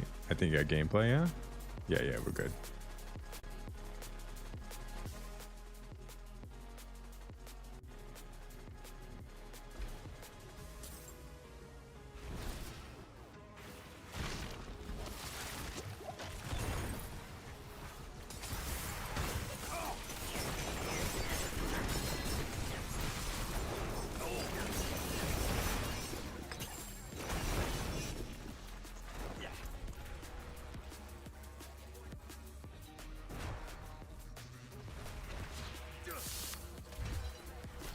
Drop this trap. Everybody head on over.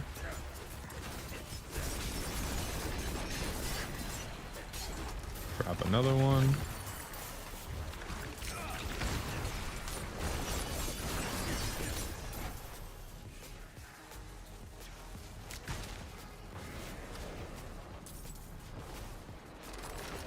Oh, you had to walk into this thing, right? I had it all set up.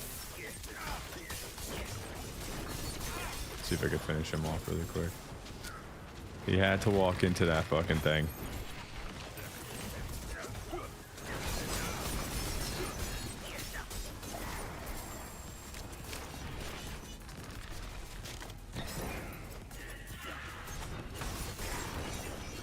Good deal.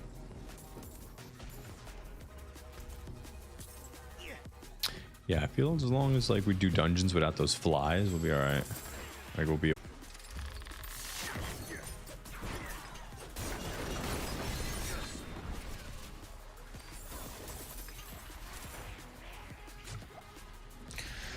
Which way we going?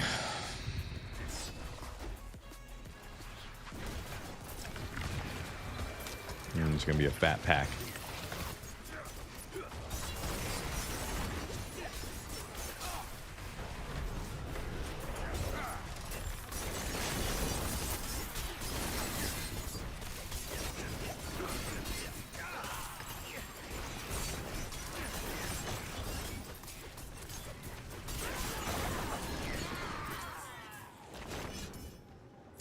Good, we're getting a couple keys from this. Got a Mercy's Reach.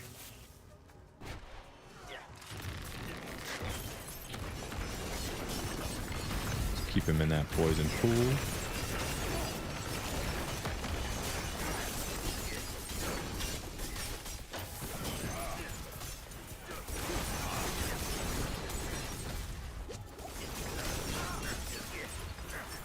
And I'm going with this, everything that's poisoned is going to be damage reduction on myself. So that's what I'm kind of going with. And it feels like it's working, considering everything is coated most of the time anyways, but it's a thought. I don't know if I should be going with that or just like straight up armor, right? But I think armor would just be better off. It's a safer bet.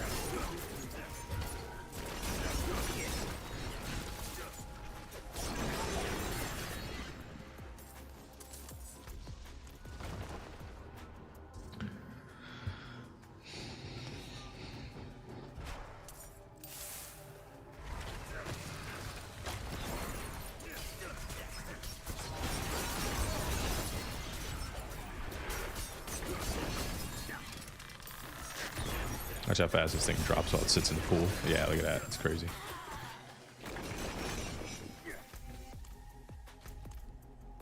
Yeah, I don't know how this build would work without concealment. Or at least the, not even concealment, but you need like the brutal heart. That puts up that decoy, because everybody just gets sucked into the pool and it's really nice.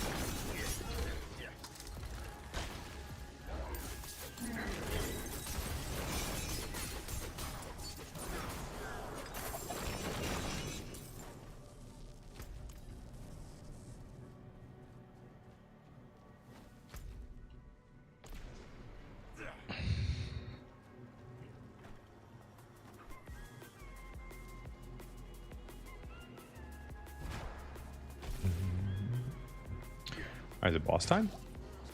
Hey, maybe. It is indeed. Let's see if we can keep him in here.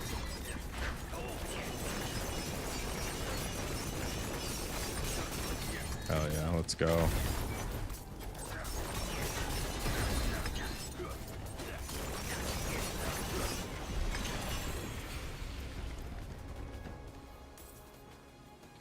Okay. And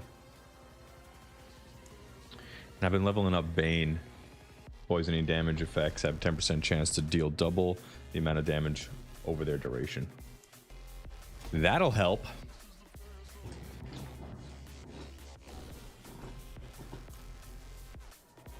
What else we got? Another Mercy's Reach. We just picked one up, but I was like running out of keys. I had to start doing like 20s because I was like getting 50s and up, and I just wasn't able to do it with this build when I first started off. So at least we know we're like getting some power creep and making the adjustments that we need. The biggest one that I made was getting rid of Shadow Step and going into concealment though. Once I did that, it was key. And then looking at, where's the heart? Brutal heart. When you use a subterfuge skill, you leave behind a shadow decoy.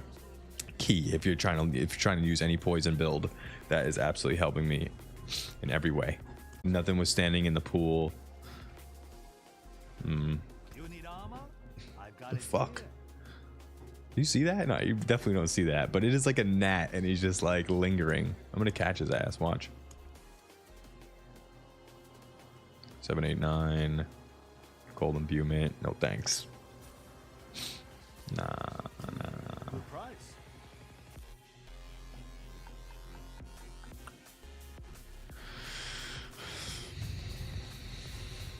I don't need none of this shit. 813. I think that's the bow we kept, right? I'm gonna throw this in the stash because I'd like to do damage to poison enemies on here or something. That would be really nice.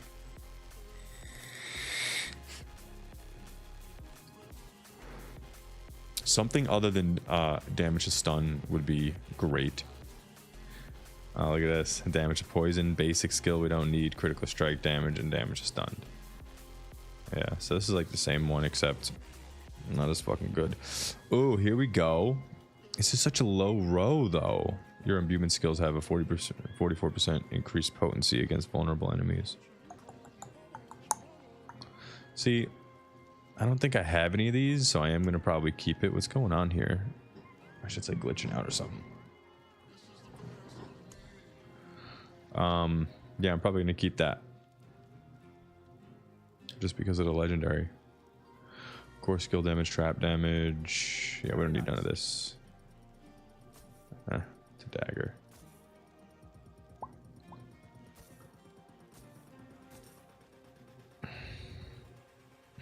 This I don't care about.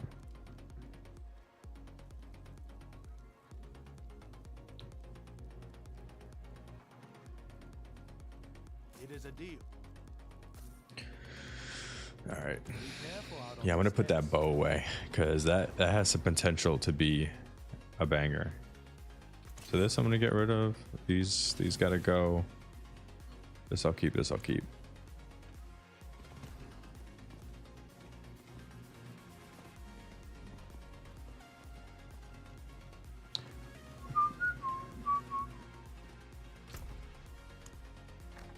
All right, so we'll throw this. Deposit this. Yeah, I'm gonna have to go through these eventually. Shit's starting to stack back up, but all right, what's next on the list? I see we got that Syrah's lair though. That'll be nice.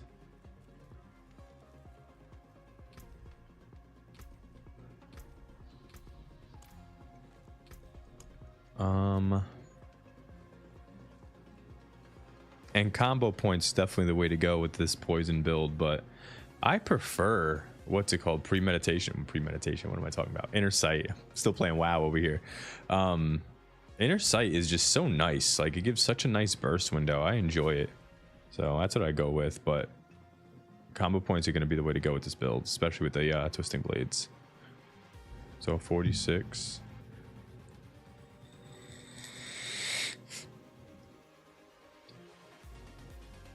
Yeah, let's go do Syrah's.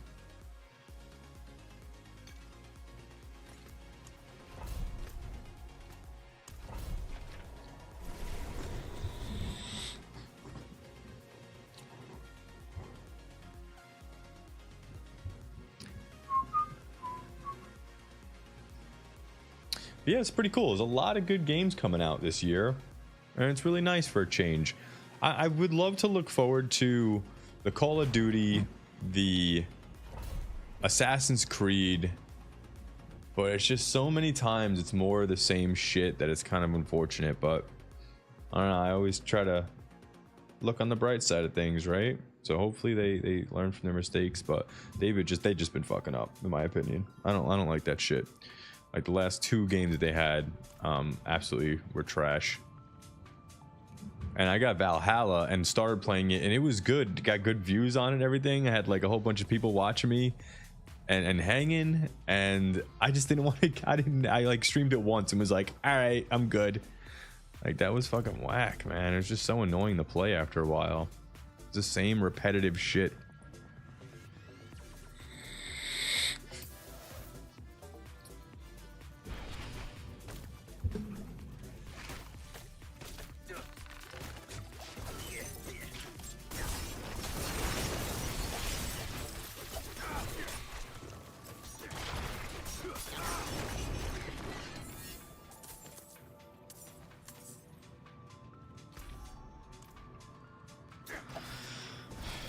And I've been inconsistent with the streams because I'm just trying to figure out like what is the best. Like I said in the beginning, I'm like kind of sort of in the middle of moving, and I'm just trying to find out the best time to work on like YouTube videos and streams. So eventually I will have a set date and everything, but as of right now I'm kind of just winging it, and I don't know, I'm just trying to find that shit out, like when I should be streaming and when I should just like work on my YouTube videos. So I don't know, but that's why it's just been so inconsistent lately.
Ooh, they hurt.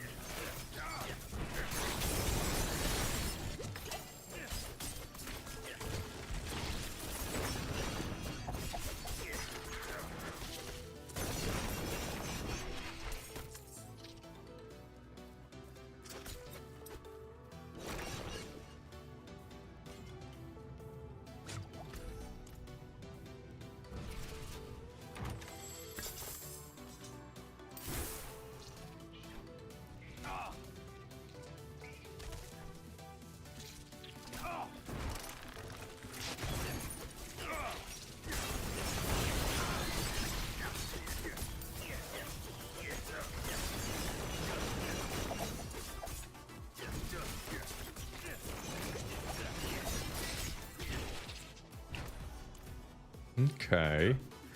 We're moving along. Let's keep pushing here. So this is the center, so where we're gonna need to be afterwards. We should probably just continue the way we were at.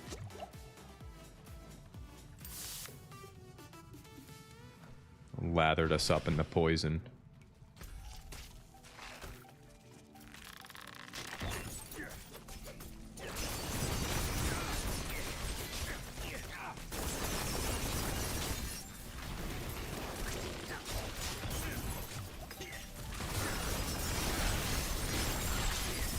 Ooh, okay.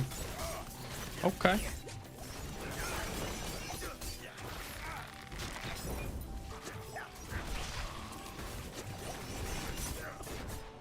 Oh, this is one of them good hearts. We want this. Let's place that trap down right now. Quick work of this guy.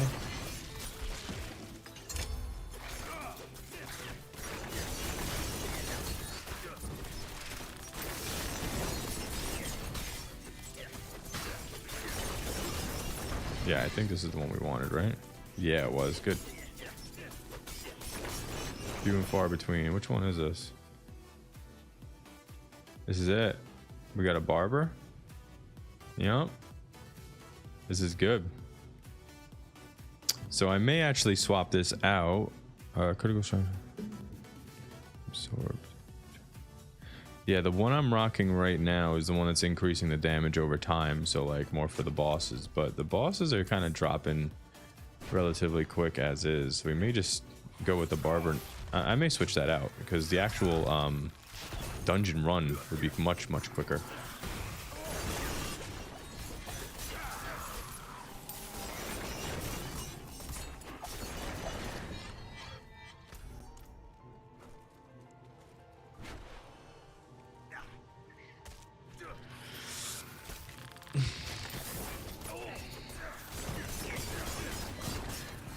Dude, where's that guy going? He was just walking away. I was fighting. He didn't want none of it. He's like, nah, I'm good. There you go. He came back.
Ooh, that hurt.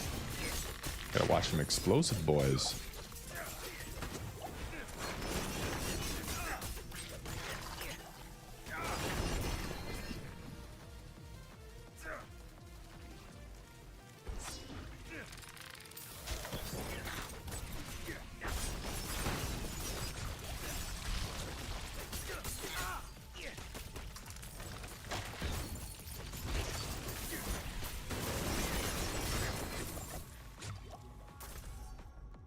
All right, what am I missing here? So I have a... Let's just keep pushing forward for now.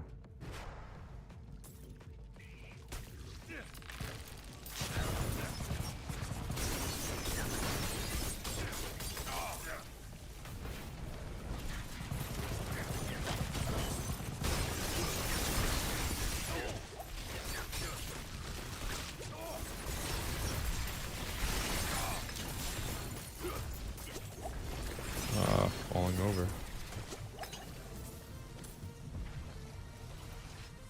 I didn't really want to activate him. I was just trying to pick up the thing.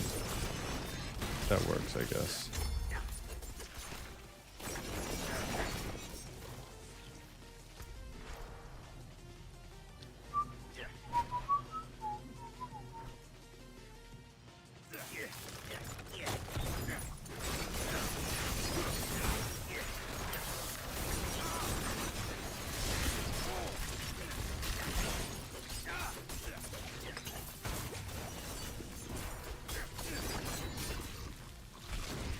Yeah, there's definitely some potential in this build. The last one, the Frost Shadow one, was a banger. I mean, I cleared like 60 something, and I had to drop down just because I switched over. But I know I can get this one back up there. Like I just know it feels good.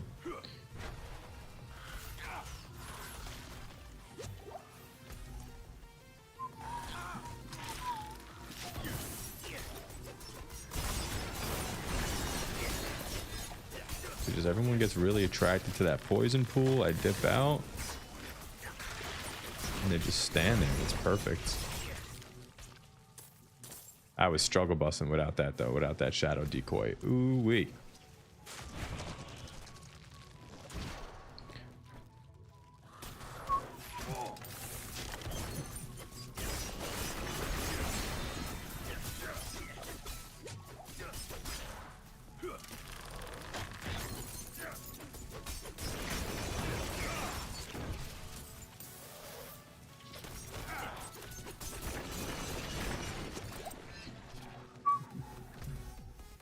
All right, so we cleared this whole place. We literally need one more spire.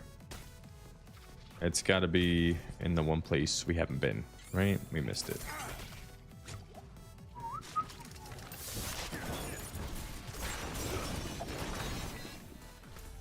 All right, so we head down here. It's either no. Let's try down here first, yeah.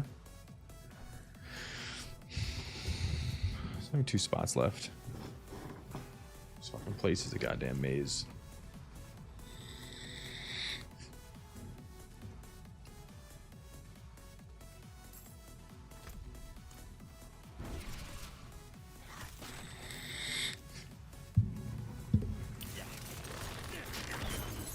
We found it.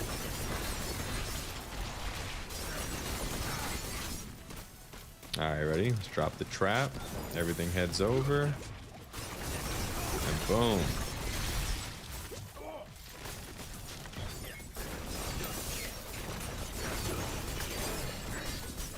Yeah, it's fun just lighting these guys up like that. Definitely a good time. And I finally you finally have a build where it's like you're able to stand in the chaos because they're not even focused on you. So it's really cool.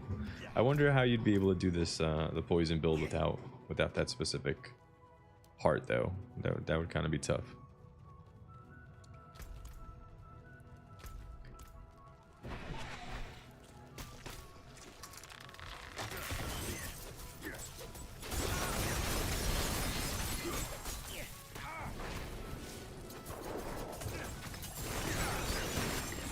Ooh.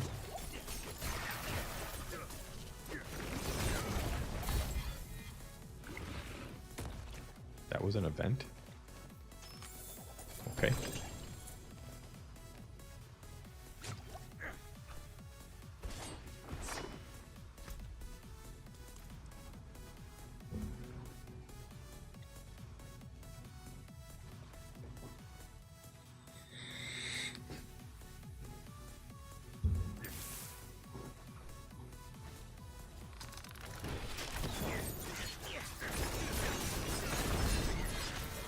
Come on, give me another poison proc. That would be sweet.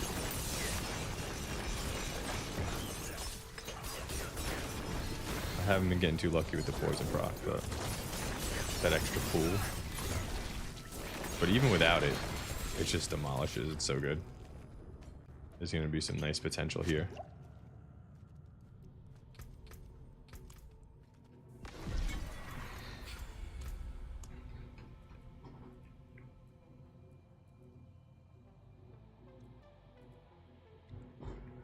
Momentum. I'm waiting for a legendary for this momentum where it heals you so I can have some more sustainability. I'm not gonna worry about me falling over. I think that's my next big thing. We're gonna need that moving forward. But yeah. The fucking I'm trying to get this Uber Lilith done, and I gotta level this character, and I'm like, I'm stalling out here, man.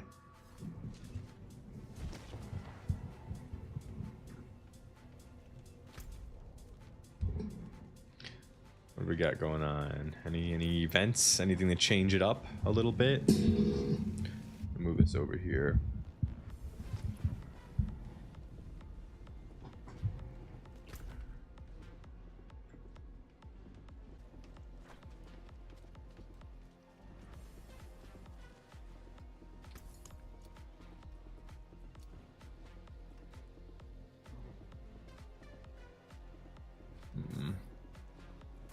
This will do nicely. Dexterity, poison. There it is. Overpowered. There's another one, but the one I put away was probably better. Or it is better. So we'll just have to roll that.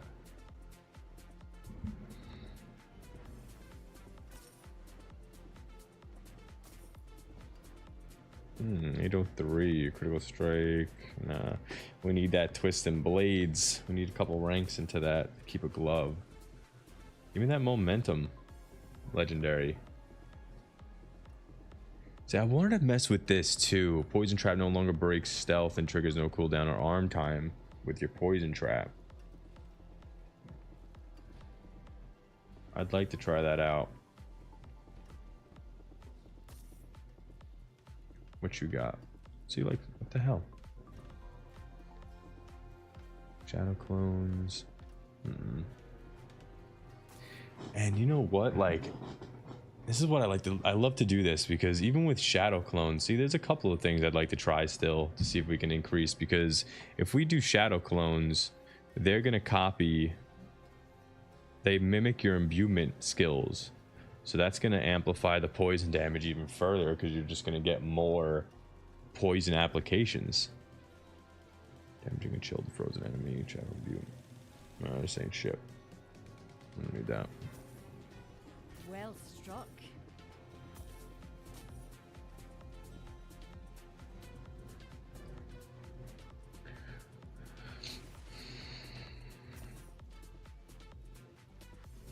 Stay sharp, my friend.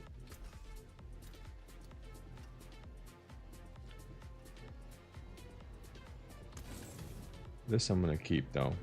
This is almost a max throw, and I'd like to mess with that. This shit can go then. All right.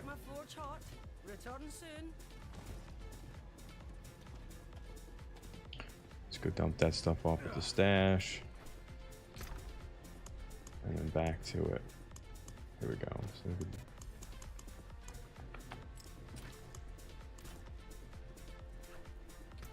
I should start doing more of these hearts because I'm kind of running low on them, but I don't fucking want to, man. They take too long.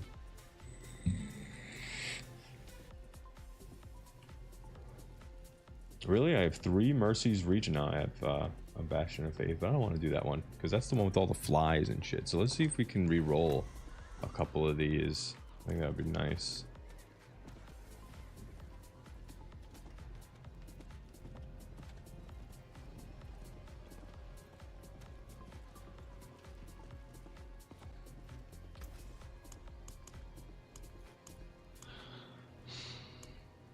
So let's get rid of, so we have a 46, we got a 46, we'll keep this one and see if we can make one. Not yet. I'd like to make a 51 and a 60.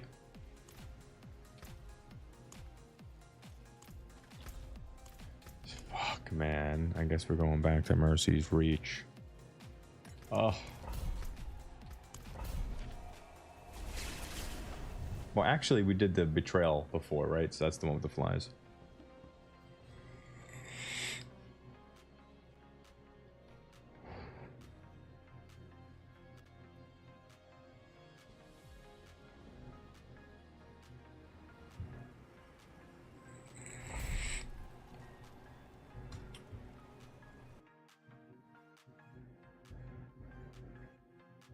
Look at that boy.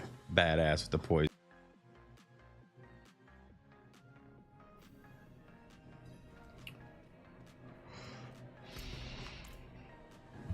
Check something out really quick.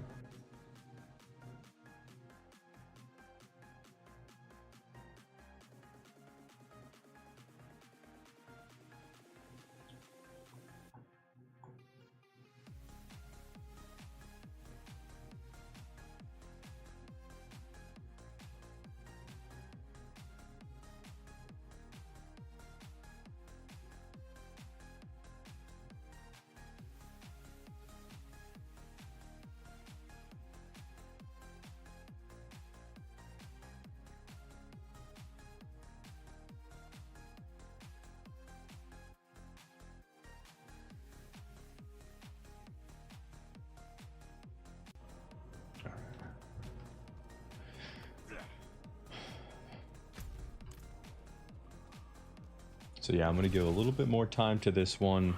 Eventually I gotta hop back on Elden Ring, and I want to do like a blood mage build. Ooh, yeah, these things hurt. God damn, they hurt a lot. But that's the next thing for Elden Ring. I'm gonna just go around and get all the blood magic and make like a mage build or something like that. That's gonna be a fun play style.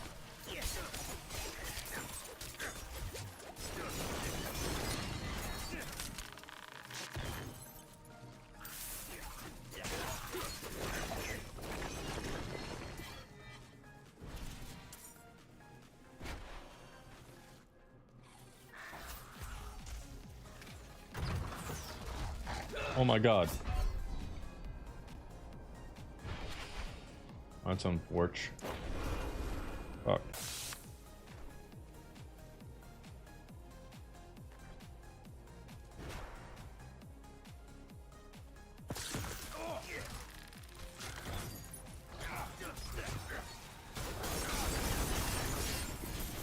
Damn, there's so much out here right now.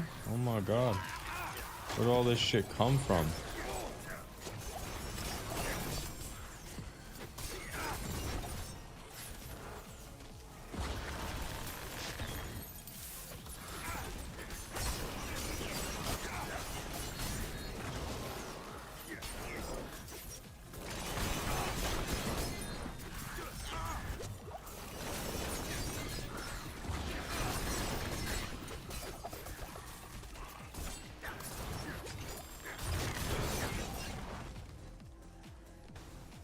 Damn, I'm getting destroyed in this one, to be honest.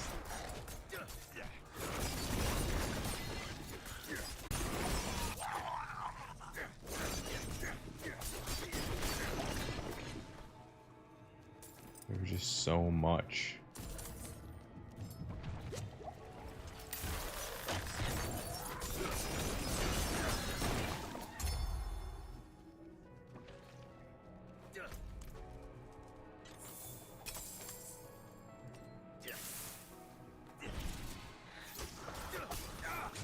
Oh my god.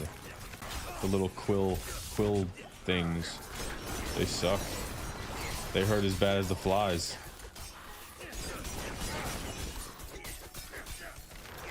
How are those little shits the deadliest thing here in Diablo?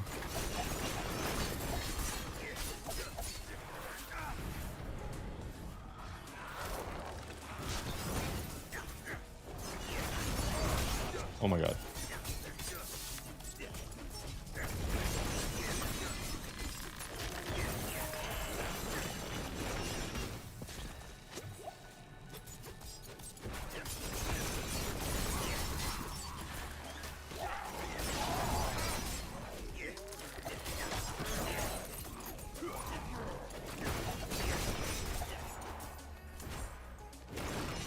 I actually just realized I do have the poison imbuement puncture on. So I do have the opportunity to spread those pools. Let's go up first. Oh my god.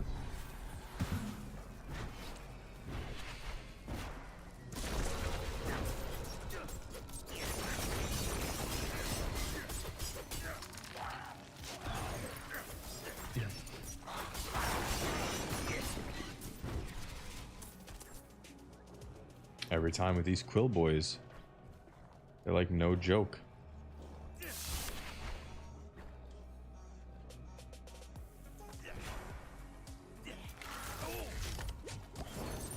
Like, look at that. They like immediately just kill.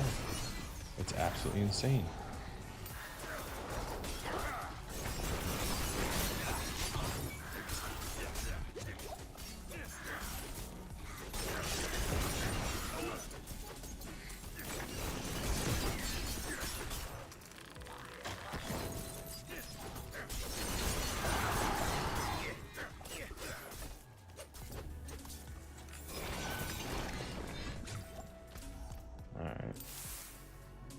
Yeah, those things whoop my ass if you're just not ready for them.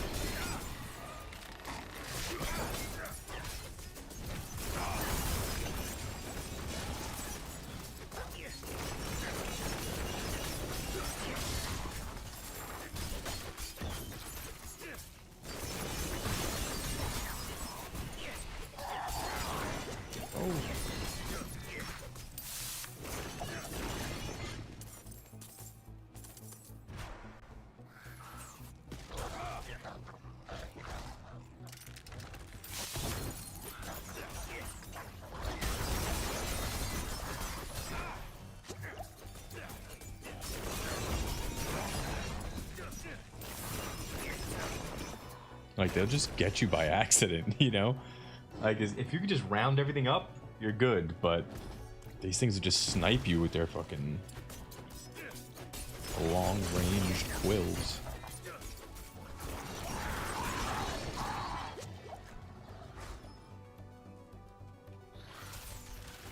Oh, yep, here we go again.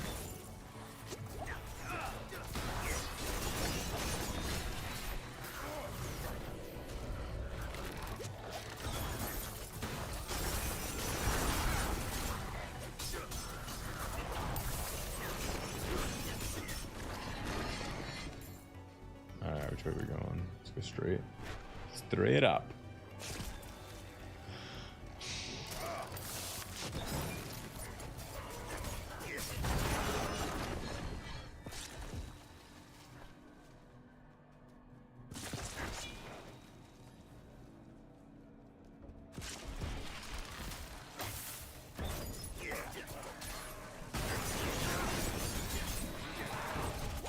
I feel like this hallway is going to be extremely deadly.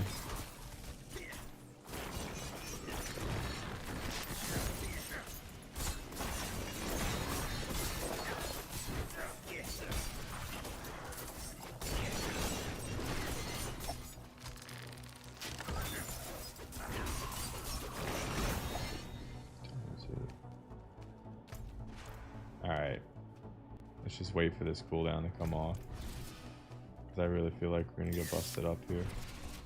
Oh no, it's not too bad. I was expecting the worst, you know? Oh yeah, we got some more folk.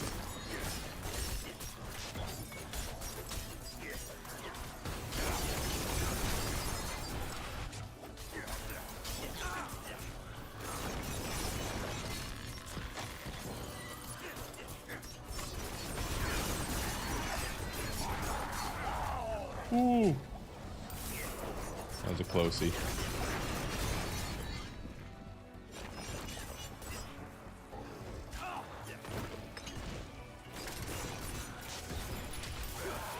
Yeah, see, these guys start coming out of nowhere. I'm gonna back up a little bit and just wait. Do concealment. Drop poison.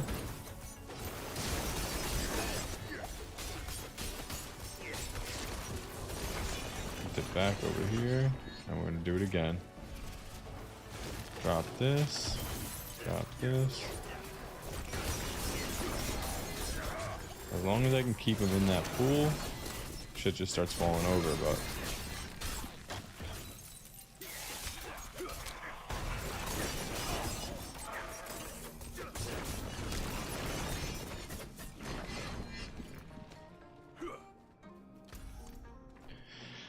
okay. Any tips and tricks for the build though? Some stuff that maybe you tried out that you think would work well for a DOT build?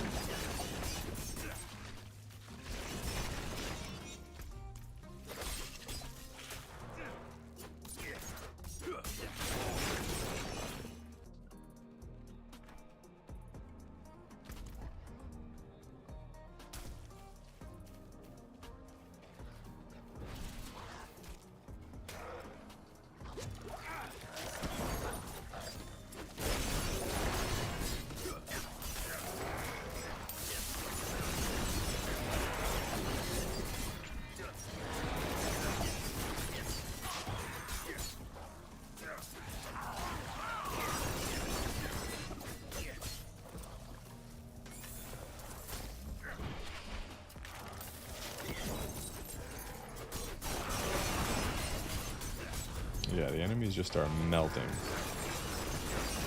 It's really cool to see. Alright, let's go head up this way. Fucking little shit.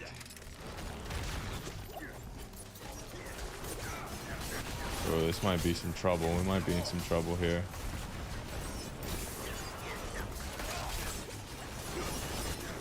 Oh, I knew it. I knew it.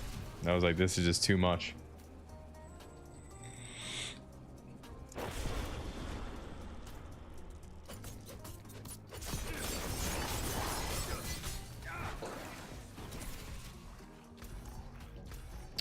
Shit.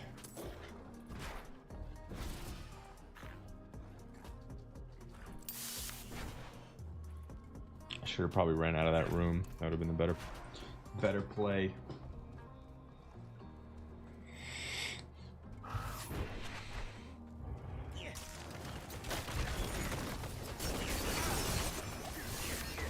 I just don't want to get caught up again.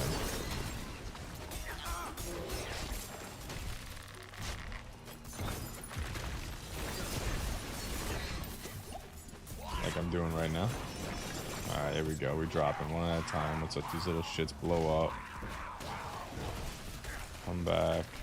Drop the trap. Oh. Being wrecked.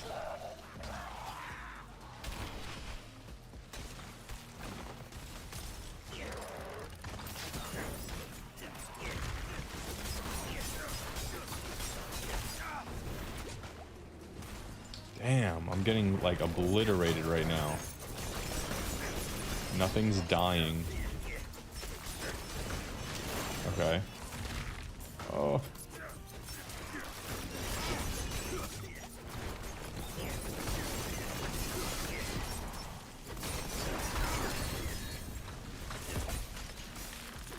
Please stop with this fucking shit.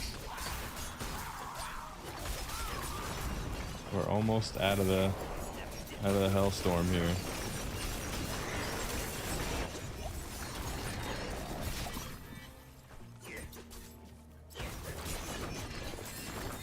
Okay, we made it.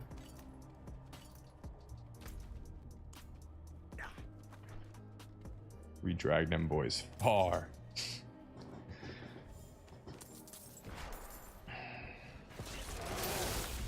Oh, it's not over. We got some big boys. Oh no! Don't clap me.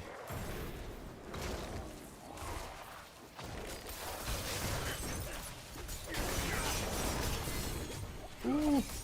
There's some more of them little boys. Let's run them around.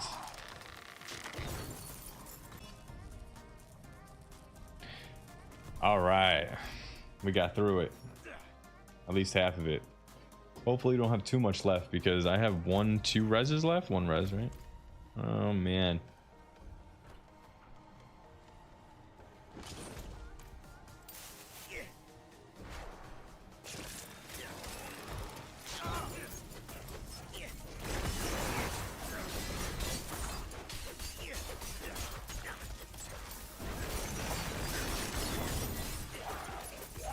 No.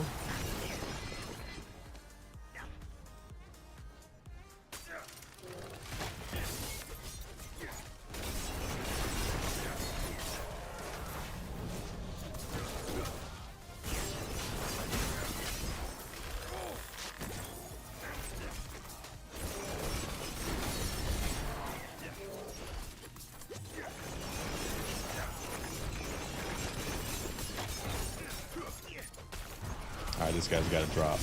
Yeah, there we go. If I could just sit into the poison pool and just keep refreshing that poison, we're good.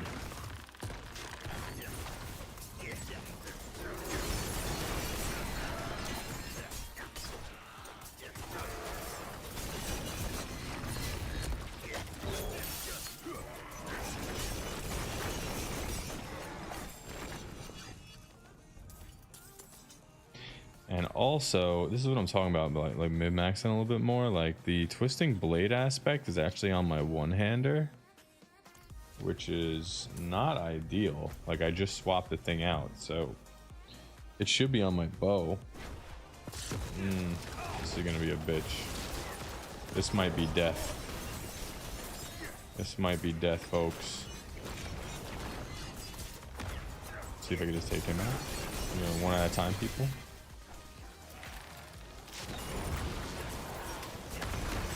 Oh my god. I'm telling you, this is not looking too hot. If I can get out of here without a death, I'll be impressed.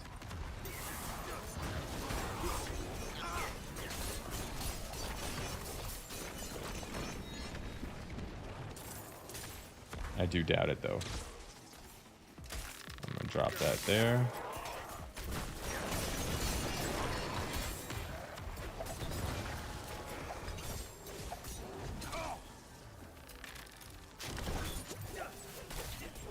should be good.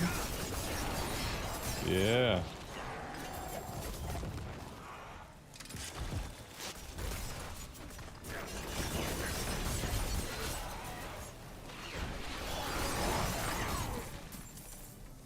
All right. We're chipping this room down slowly but surely. What do we got left in here?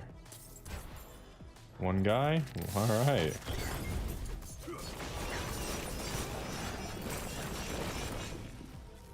Not bad.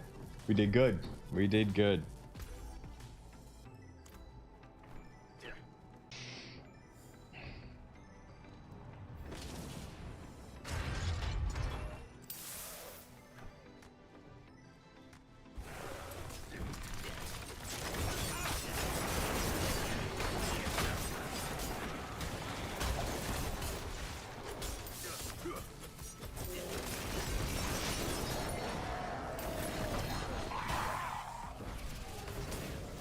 Whoops. I keep trying to shadow step, like it's something I gotta get used to.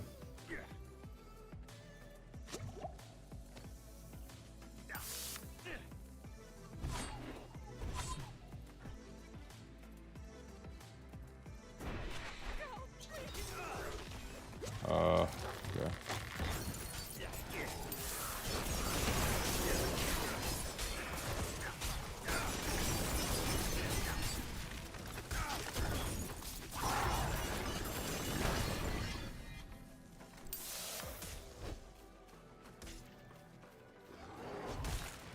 Ow.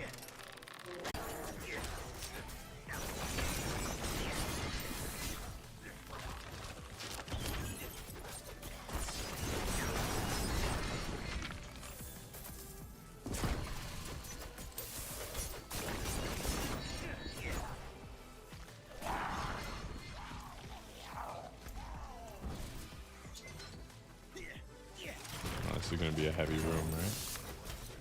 We should get rid of him quick though.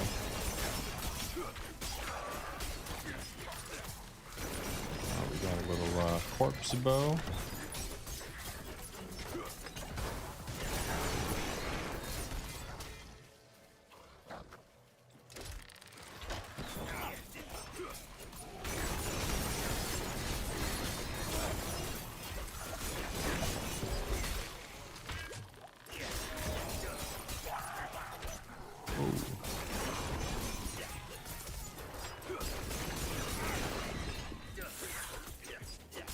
I haven't had any like luck with good keys. That Sirat's Lair was the first one in a long time.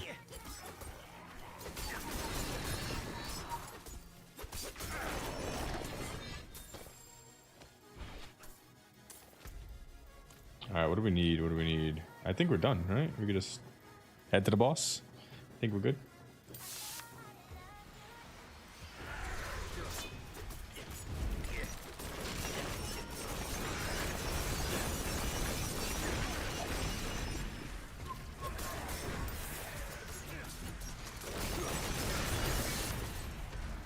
Oh yeah. Oh no, I'm silenced. Ah, I finally got that poison proc. I would have just drained him.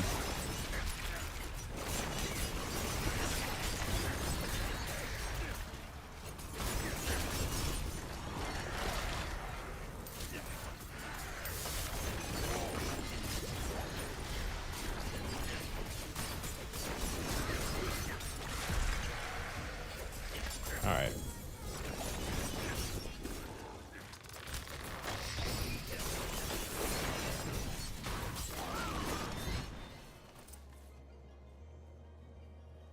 Yeah, some slight adjustments need to be made. Like, I want to swap around those legendaries a bit. I know it can definitely get better with that stuff, but for now, it is what it is. I'm not too worried about it.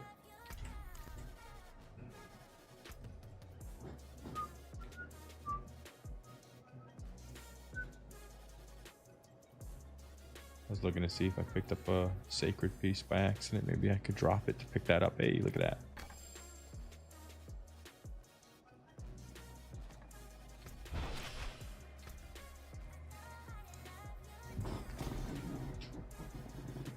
And Bane will be nice when I level it up all the way, because I literally just started from scratch with it. So I'm working with what I got right now. That's how I just know this build's gonna be really good, because it has the potential. I just have like nothing. I literally got like 2 pieces of gear to increase the poison damage of it, and I'm working with the bare bones here, so it's only gonna get better.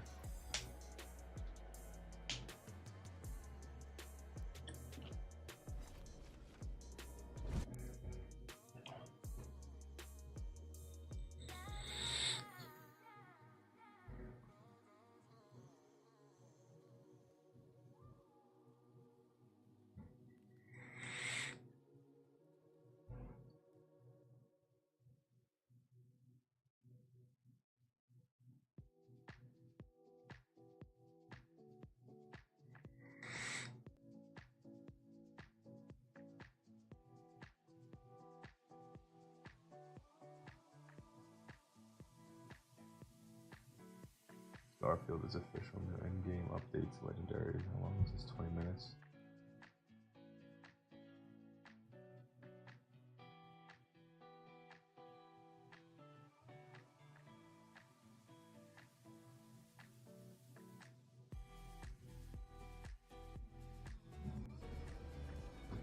All right, let's get like one more good run in there.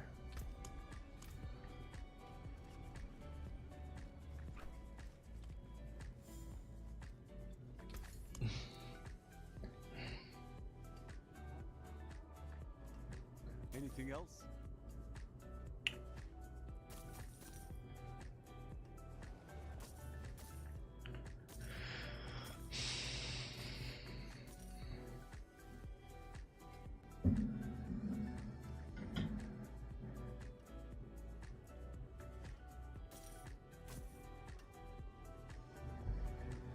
Here's some twisting blades, but nothing else is really shining. 115. Nah, bro. I'm getting rid of that. But again, 2 ranks of twisting blades and penetrating shot. Nah.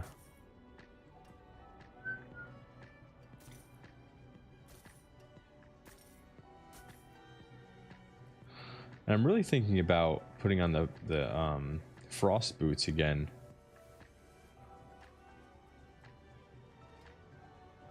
Huh. Just to get that increased crowd control damage out of it. Total armor is good. We like that. What am I giving up? No, no, no, no, no.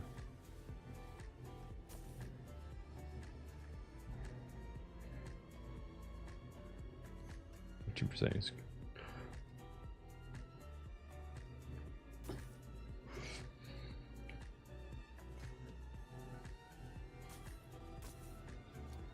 Praise the Father.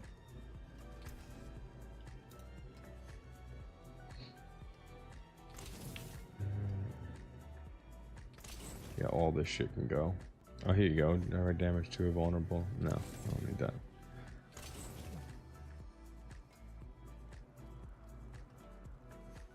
I'm gonna keep that.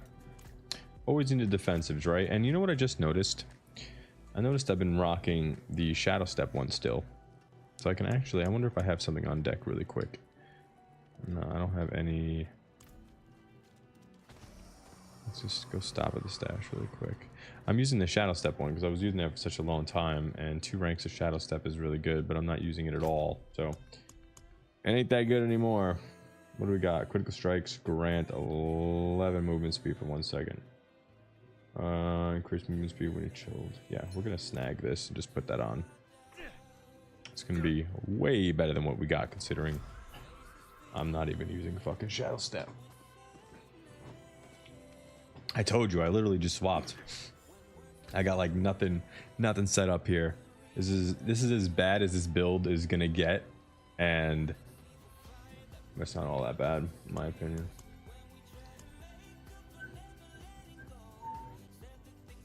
Feet. Aspect. Yeah, that'll do. All right, what do we got?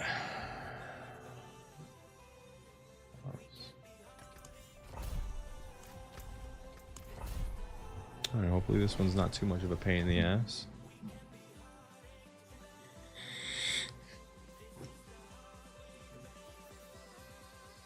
But yeah, hopefully these new bosses that they're coming out with aren't just like straight reskins. I don't think they would, right?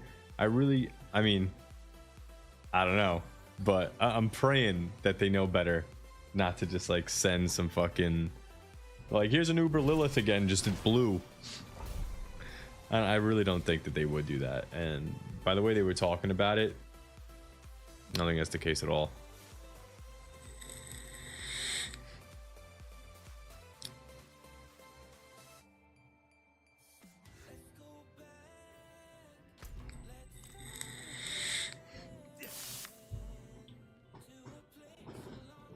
All right, let's get this one done.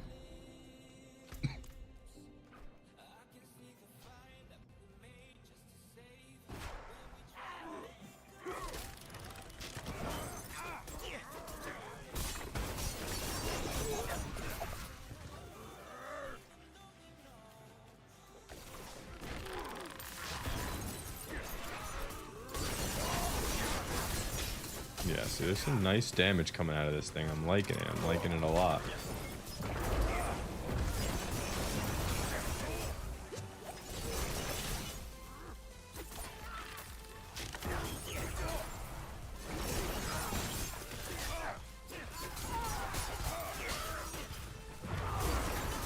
Oh, no.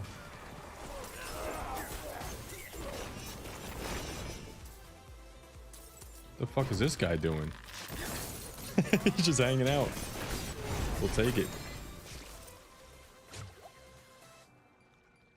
That could have been a tougher fight.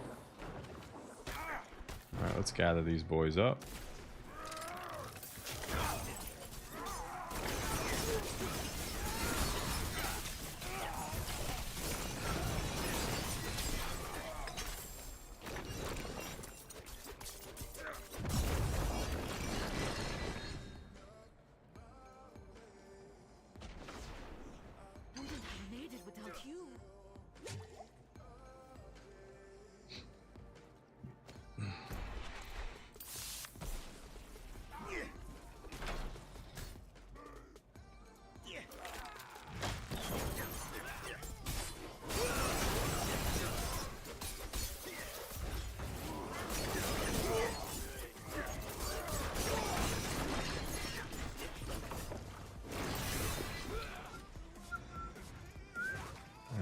That, but I'm just trying to round up some boys.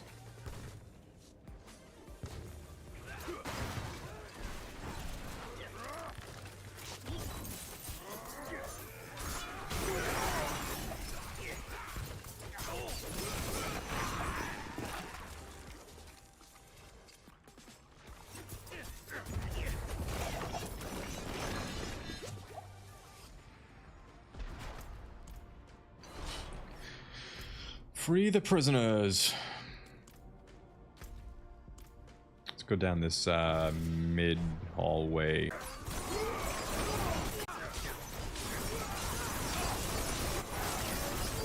Yeah, look at that. That's like nice damage there. Ooh, falling. Falling over.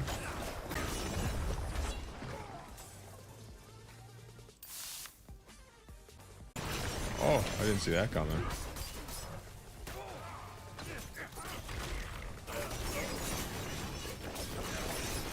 Here, just sit in that pool for me, would you?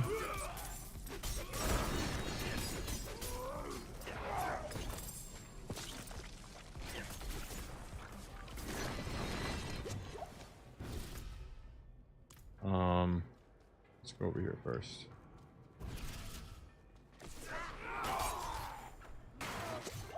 Ooh, there's a pack.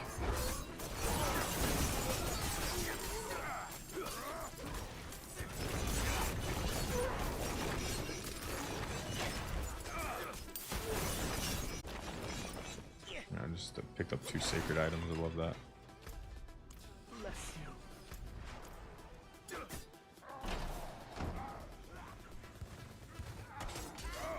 Uh-oh. I got caught up there.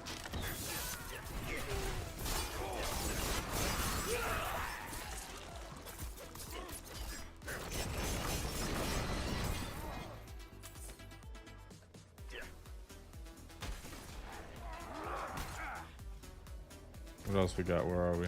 We'll just clear these guys.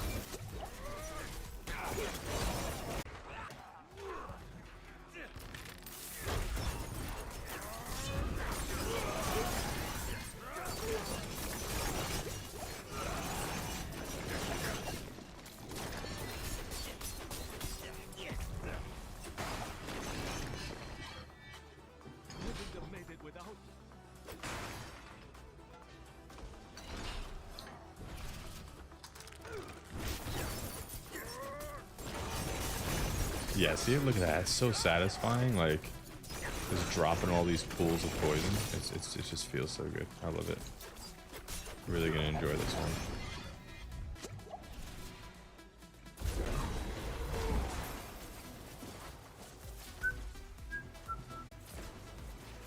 one. Well, I'm happy I scooped this thing up now that everybody's dead. Oh, here we go. At least we can clear out a path with the ball of electricity.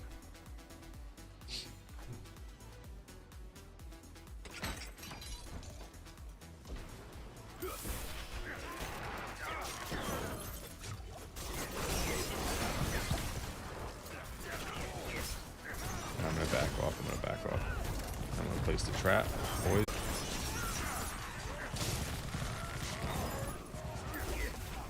Oh, we're in trouble. Can't believe I survived that. Let's go. Again, waiting. Drop.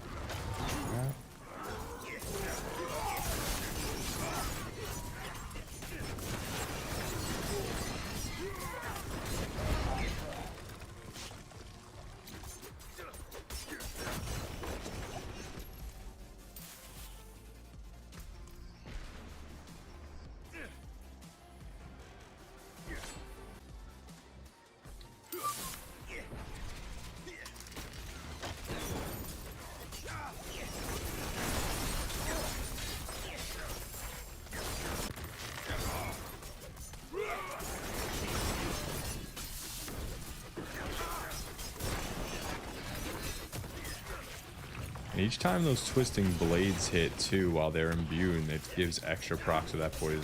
So shit just stacks up pretty quickly.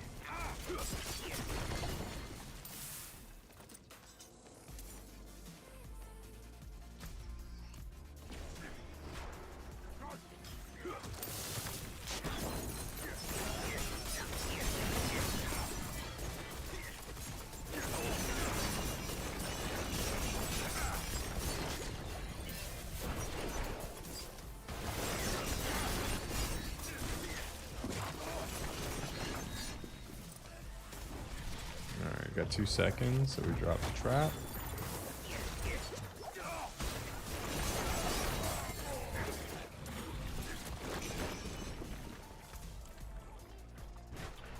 Let's go peep out what's over here.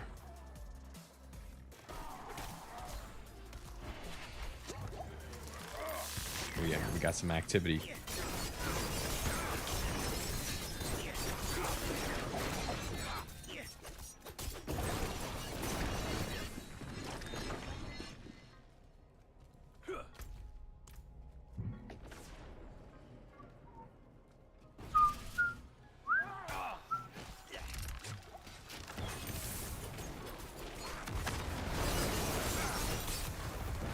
Ooh, I gotta go. Okay.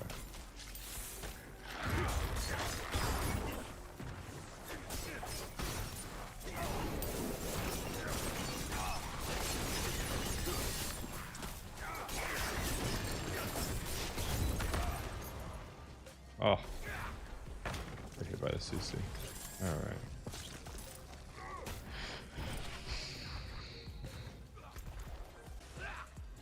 Did that health pot just go away right in front of my face? What's up with that?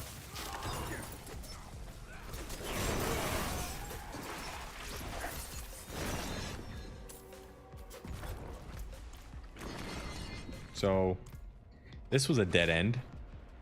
That's nice.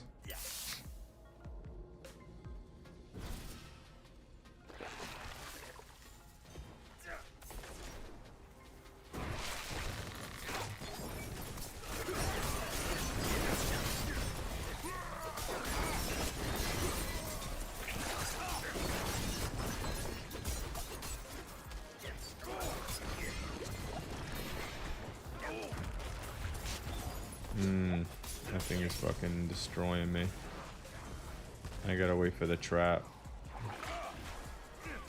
And then I'll jump in there.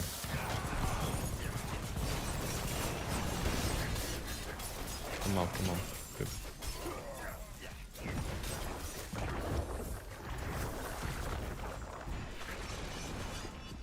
Alright, top left or top right?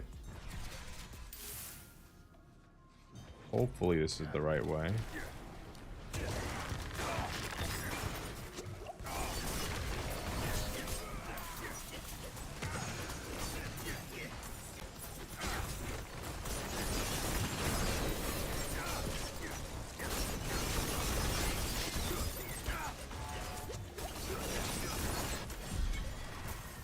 Okay. All right. We handled. Good. Can I like upgrade my thing here, please? That'd be awesome, dude. Come on. Good. We are working that. Not bad. Not bad at all.